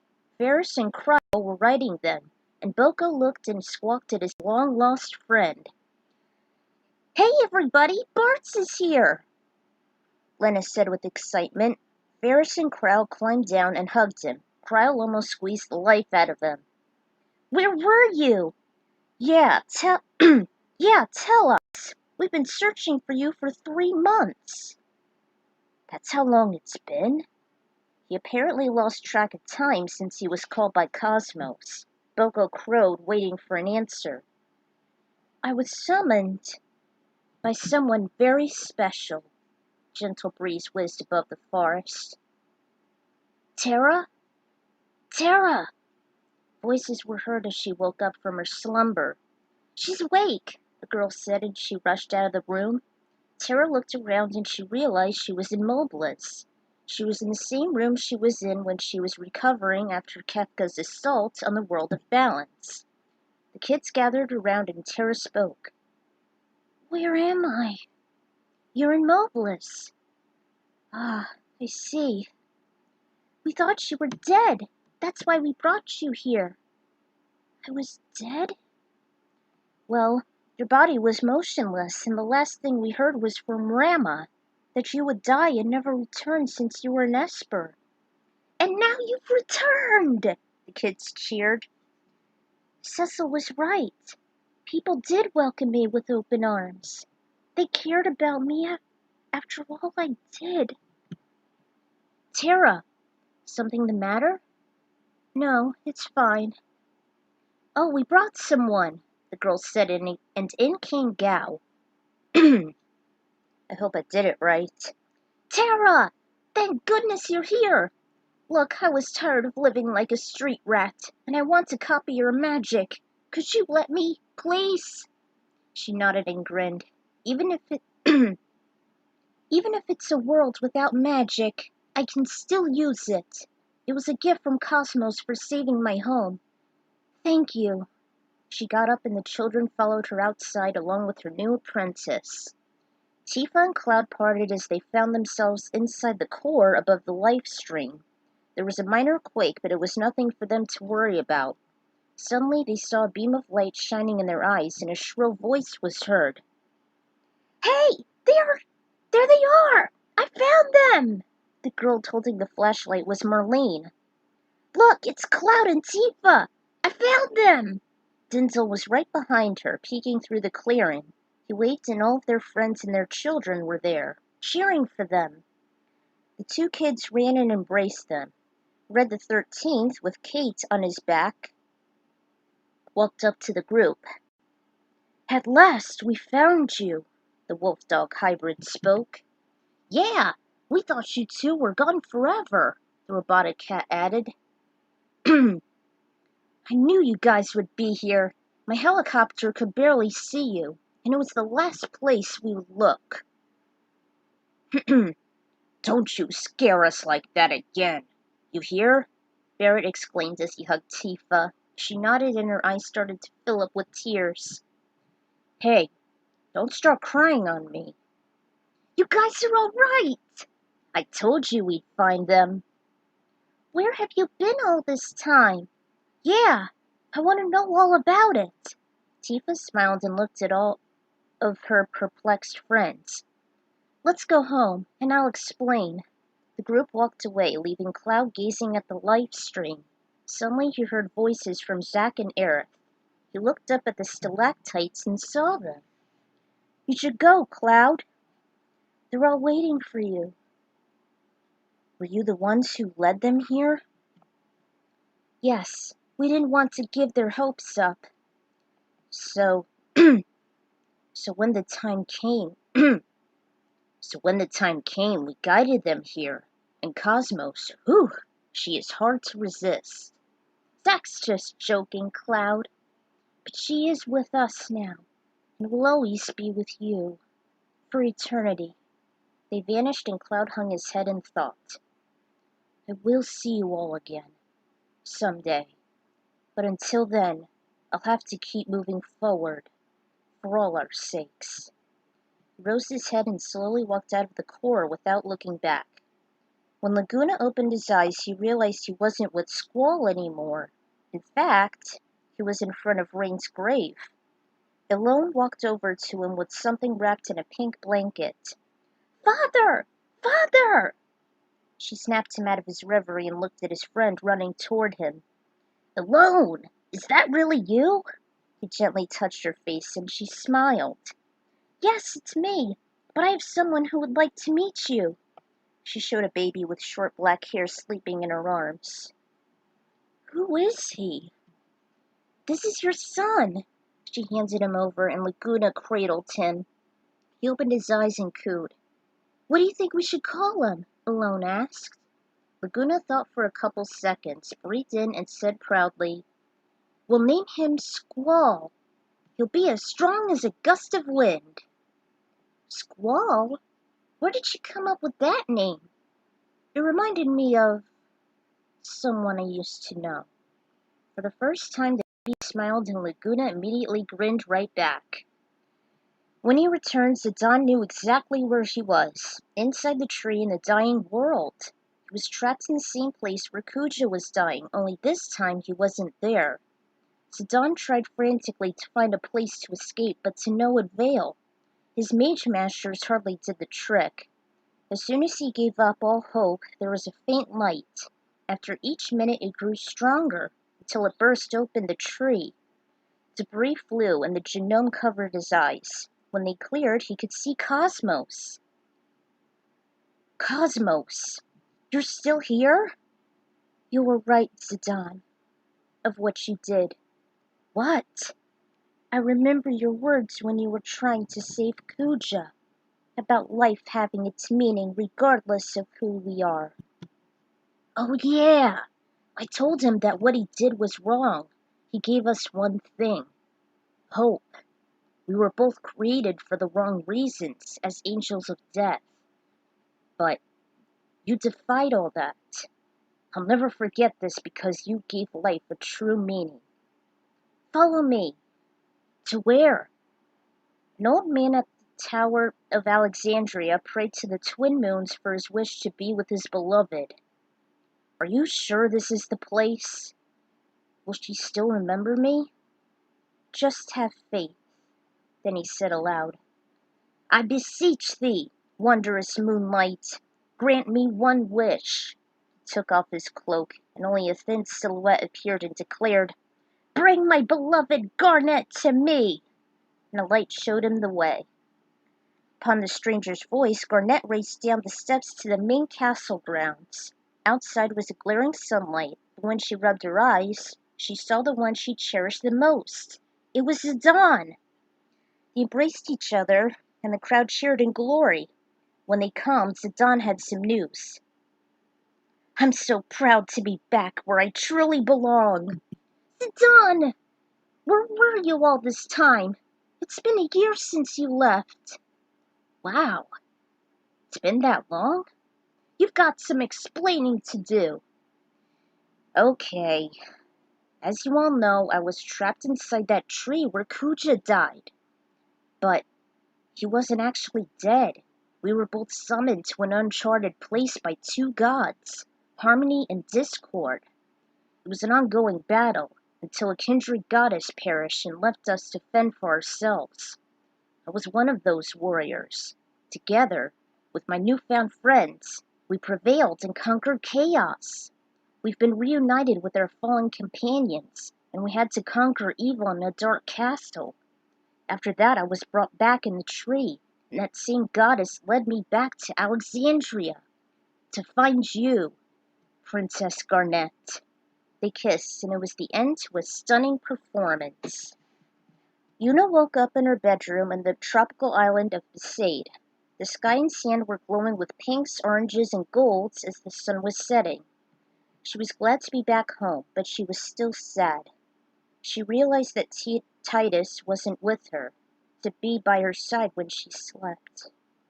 She was just about to break into tears until Riku came screaming, Kaz! Kaz! She shook her until she became wide-eyed. What is it, Riku? She moaned as she tried to get rid of her drowsiness. It's Titus! He's here! She scrambled out of bed, and he ran after her. Peen was waiting for them at the coastline. They saw a young man emerge from the water. Titus took his first breath back in Spira. He looked over the ocean and saw an island with huts and people running toward him. He realized it was Besaid, the home of the Aurochs and his best friend Waka. He scampered toward them and stopped abruptly. It was Yuna! They made it back to Spira! Thank Yevon, Cosmos, for that matter. How did she revive me from the far plane? Why isn't my dad here? He grinned and waited for Yuna to be reunited in his arms.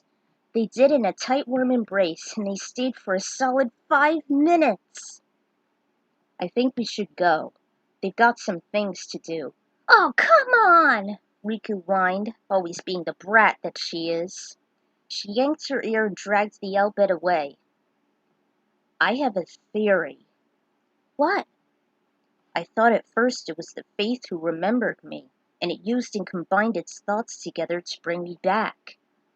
I did see some pyreflies before I was underwater, so I guess that sounds right. It was Cosmos. Huh? It was Cosmos who persuaded the Faith to bring you back, so we can be together. Are you sure? Hey, at least you're not in the far plane. Otherwise it would have been a punishment from Chaos. Yeah, about that. I'm really sorry. I remember a lot of anger and hatred toward my old man, and Chaos just kept whispering in my head that I should kill him. I heard and saw you, but I tried to keep you away so you won't get hurt. But man, he just wouldn't shut up. Then I remembered protecting you from the Emperor, and my dad was giving me his light so I can survive. And then I woke up in the Crystal World with Firion, Cecil, and Cloud. Then I defeated Chaos, and I saw you. She hugged him again. Well, the war is over. Sin, Chaos, and the Behemoth are gone. What do you want to do? She took a deep breath and a few minutes to think. Let's talk with everyone. Okay, sure. They walked hand in hand to the village. Vaughn ended up where the straw once stood. I don't know if I'm saying it right. The airship reminded him of his dream on being a sky pirate and no longer living in the slums. As he climbed onto the helm to investigate it, an old friend was waiting for him. I thought I'd find you here. It was Penello. Hey! They embraced each other, but something wasn't right. He was missing something. Or someone. What is it, Vaughn? Oh, it's nothing. I was summoned by Cosmos and I met someone who was very important to me. Terra. And you miss her? Yes. But I'll visit her in Mobilis. At least that's where she told me she'd be. If I can be a sky pirate, that is. Do you want to see her? Of course. Well then, it's all yours. What? The straw? Because of how you saved it from the Bahamut, Balthier wanted to give it to you. But we thought you were... He put his assuring hand on her shoulder to stop her from shaking. Hey, it's okay. I'm here. She hugged him. It felt good when she was close to his body, so warm and comforting. I really miss you. I miss you too. Say, want to go with me to Mobilis? There you'll meet Terra, and I'll appreciate the company. Penello gave a big smile. Of course I will. Well then, let's see what this baby can do. He started up the engines and he traveled through the Evalis on their way to a new adventure. Lightning was beginning to wake up after a crystallization next to her friends Snow, Hope, and Sash.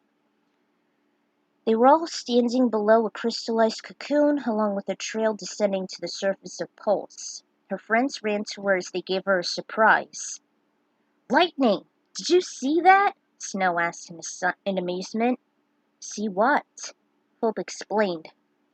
I saw the Ragnarok bursting out of the surface and be crystallized as he held Cocoon up, preventing it to crash down to Pulse. It's amazing! Lightning, there's someone who wants to see you. Soon enough, there was a girl who looked exactly like Lightning, but younger. It was her long-lost sister, Sarah. They reunited as they embraced each other tightly for about 3 minutes. Hope moped as she recalled the loss of 2 companions. Lightning asked what the problem was. Nothing. I was just remembering Vanille and Fang sacrificing themselves as they summoned Ragnarok. They were crystallized after that. But why have we awakened? And why is Sarah here? I'm not sure, but I think our Elsie has disappeared, and since the Falsi are gone, we can't turn to crystal again. Hey! Daji ran toward the startled group. Now we can live our own lives. Everyone went, leaving Lightning gazing up at the sky. Cosmos, wherever you are, and whatever you've done, thank you. She walked away to join with the others. Back at the Abyssy, a mysterious young man known as the Adventurer saw a ghostly image of the female Elvon he once knew. In her astral form, Prish grinned down at him. He always knew that Prish was indeed his heroine, as he prayed she'll eventually evolve into the dragon of pure light, Shinryu, will vanquish all the unseen monsters the unforgiving terrain had to offer. The traveler also wished she would absorb everyone's spirits for that moment, since she was known as the sole survivor of Pramathia. Shintoto wound up in the village of Vanadil. It was once her home of the most powerful Taru black mages.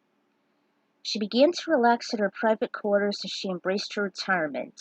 No matter what, she was always willing to carry on her lineage for her family's sake, though she realized she was aging. She regretted leaving Cosmos impulsively out of boredom during the never-ending conflict, and she wished to find someone who would eventually carry on her teachings. Thinking there was no one, she began to age quicker. Her face became wrinkled, her body was frail, and her clothes were more ashen. She succumbed to the conditions from the effects of the biospell she casted on herself. In her coarse, shrill voice, she managed to summon the strength as she raised a glass of burgundy. Let this be a toast to my lost family, my people, and to all of the troubled people of Vanadil. Please do not plague me as a victim for your roast. The shot glass fell from her grotesque hand and shattered into a gazillion pieces. A few days ago, Firion had reached the castle of Finn, but he didn't look like himself. His silvery hair was a lot longer as it hung down from his head. It was bare since he removed the orange-black bandana. Even his cape was removed. He also had a long gray beard and mustache. Firion was resting in a bed deep inside the fortress. At the same time, Princess Hilda and her colleagues cut his hair short and tended for him. She was constantly relieved as she used to think she would never see him again since that night when he left for Salamand. He wanted to visit his biological parents' graves and hasn't returned for a few months. Little did she know that he actually befriended a family of deer. Eventually, the weapon master began to stir. He groggily looked at his new surroundings, realizing he was no longer in a distant, lush forest. No one was looking over him, and he slowly gathered all his bearings. As he marched down to the main hall, his memories came back to him. All the elaborate decorations reminded him he was at a fancy castle. He guessed it was the one either at Altair or Finn. He walked up to the throne room and noticed a startled young princess there. Firion? Yes? Who are you? Firion, I'd never thought I'd see you again, she said as she was walking forward. You looked so frail when we found you. I thought you were never coming back here to Finn. Finn? I met Finn? Then you must be Princess Hilda? Yes, it's me, she cried and embraced him tightly. It's been far too long, Firion. I figured you had forgotten about us. Actually, I just remembered. What do you mean? Firion explained he was in Salamand visiting his family like he promised, then succumbed into a deep depression. He soon found himself in Dissidia and couldn't recall what he was anymore. or who he was. He later met Cosmos and her warriors, then eventually Mateus and Chaos. Over time, he began to put some of the pieces together little by little, as he wanted to follow his dream on planting the world with wild roses. Huh. I'm surprised about this. It was kind of like your motivation after Maria gave you the flower itself, which he still had during the endless conflict, even now. He then recalled the fateful moment when Cosmos perished as she lost her strength while passing over a portion of it to her surviving warriors, including Firion. The remaining 10 ventured through the world of discord, defeated Chaos, and realized they were missing some friends along the way. He and his allies were devastated they perished beforehand until they reunited at Stormhaven and had a final mission in Shadowgate. They were triumphant. Firion's memories returned as he was materialized in his homeworld and finally ended up here. Needless to say, Hilda was incredibly fascinated with his experiences during his absence. She couldn't wait to tell Maria and Guy, whom have missed him immensely, thinking that he was dead. But just before she was able to walk out, someone was standing speechlessly in the doorway. It was Maria! Firion, she whispered in a raspy voice. The weapon master was just as shocked as she was. She also looked very white and skinny. She never moved a single inch, as if she just became petrified by looking at him. Instead, he reluctantly walked to her and wrapped her in all his love he can give. The ice surrounding her heart just shattered, causing her to sob into his comforting embrace. She choked on her tears. Firion, I thought you were dead. I thought we'd lost you. I know, Maria, but it's all over now. You don't have to cry for me any longer. There was only one thing that kept me going, that helped me find you again. She looked up and she saw the fresh rose that Firion took out from his side pocket. He actually retained it from a water vase, still in its vitality. It began wilting before that. You've kept it! The rose! Maria said in amazement. Oh, Firion! They knew from that moment their love has remained alive and strong throughout all of Firion's adventures. And so would his dream. They hugged each other again until a familiar face stormed in. Firion!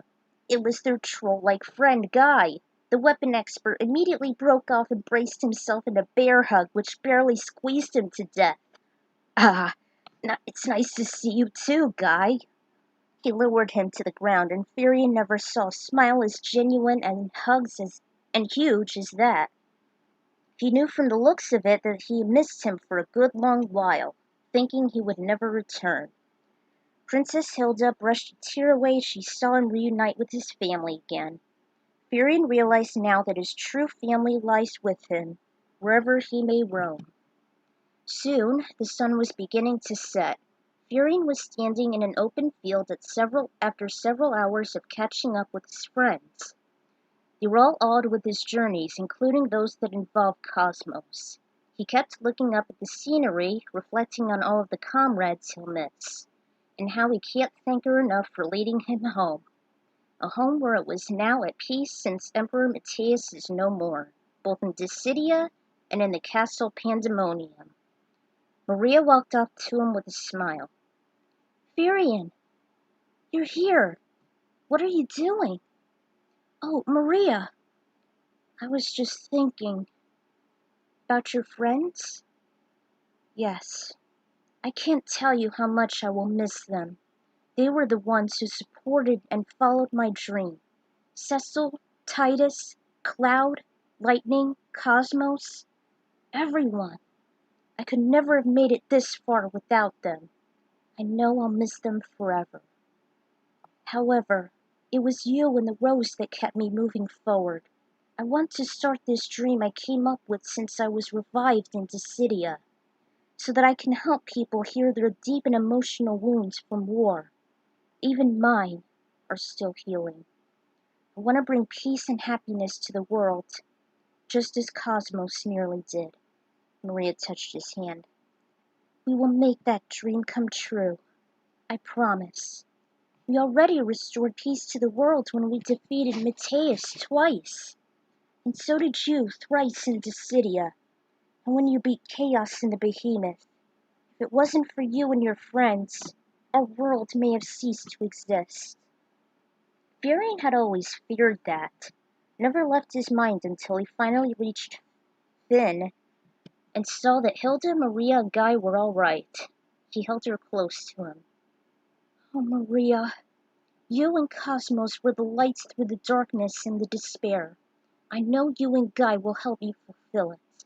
He continued to caress her until she broke away. Come, we're waiting for you inside.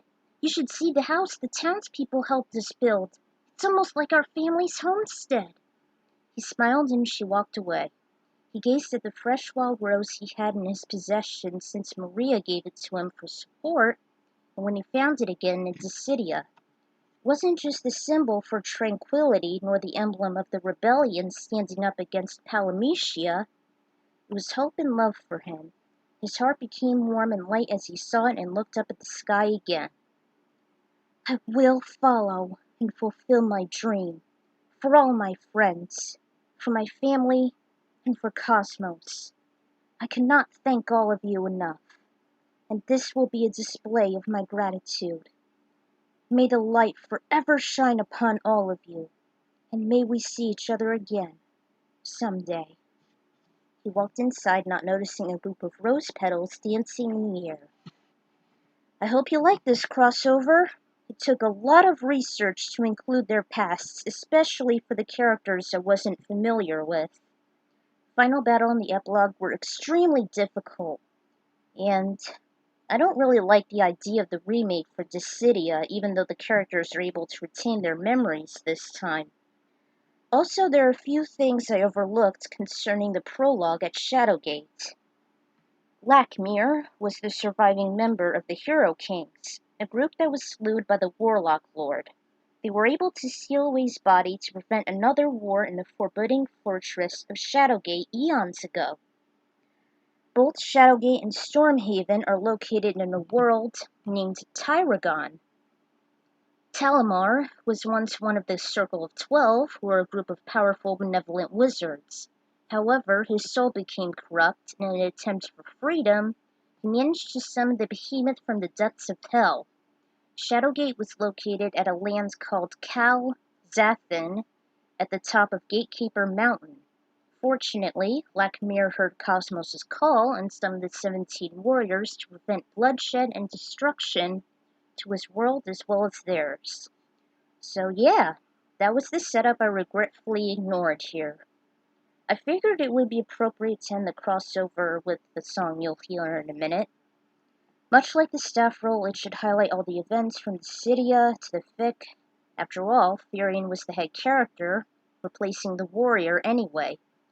I personally think he's a hell of a lot better than that lousy, overrated mannequin. For those Warrior of Light fans out there, I apologize for not putting him in. Here are a few reasons why. 1. He stays at the Cornelia Isles for a couple reasons, and I'll be as honest as possible. Even though he's the leader, he stays there because it is his home world. And 2, I'm not too crazy about him. He's hard to use and he is very questionable, though hateful, during Duodecim. That's just my opinion. Anyways, read, review, and tell me what you think. I've worked very hard to finally conclude this, and I'm sure Dark Soul 26 won't want it any other way. Feel free to check out the previous chapters. I'm always open. Other than that, thanks for reading. Actually, I have a confession to make. Dark Soul 26 is actually me. It was my old account on fanfiction.net before I lost access to it, and the story's been on hiatus ever since. So, after about 6 years, I was finally able to finish it. So, that's it, guys. So this is the Ekron Writer signing out, and hopefully I'll do more Final Fantasy fics in the future. Hope you guys enjoyed this long crossover. I'll see you all next time. And I leave you with this epic vocal.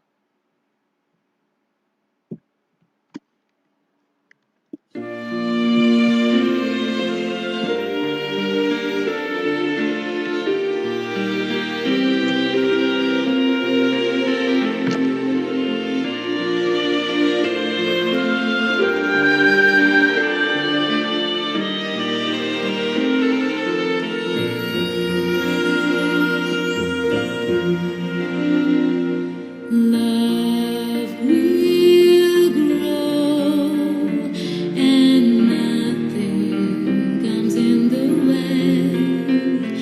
It's true that love is here to stay. All we have to do is to face tomorrow. Love will grow. There's no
there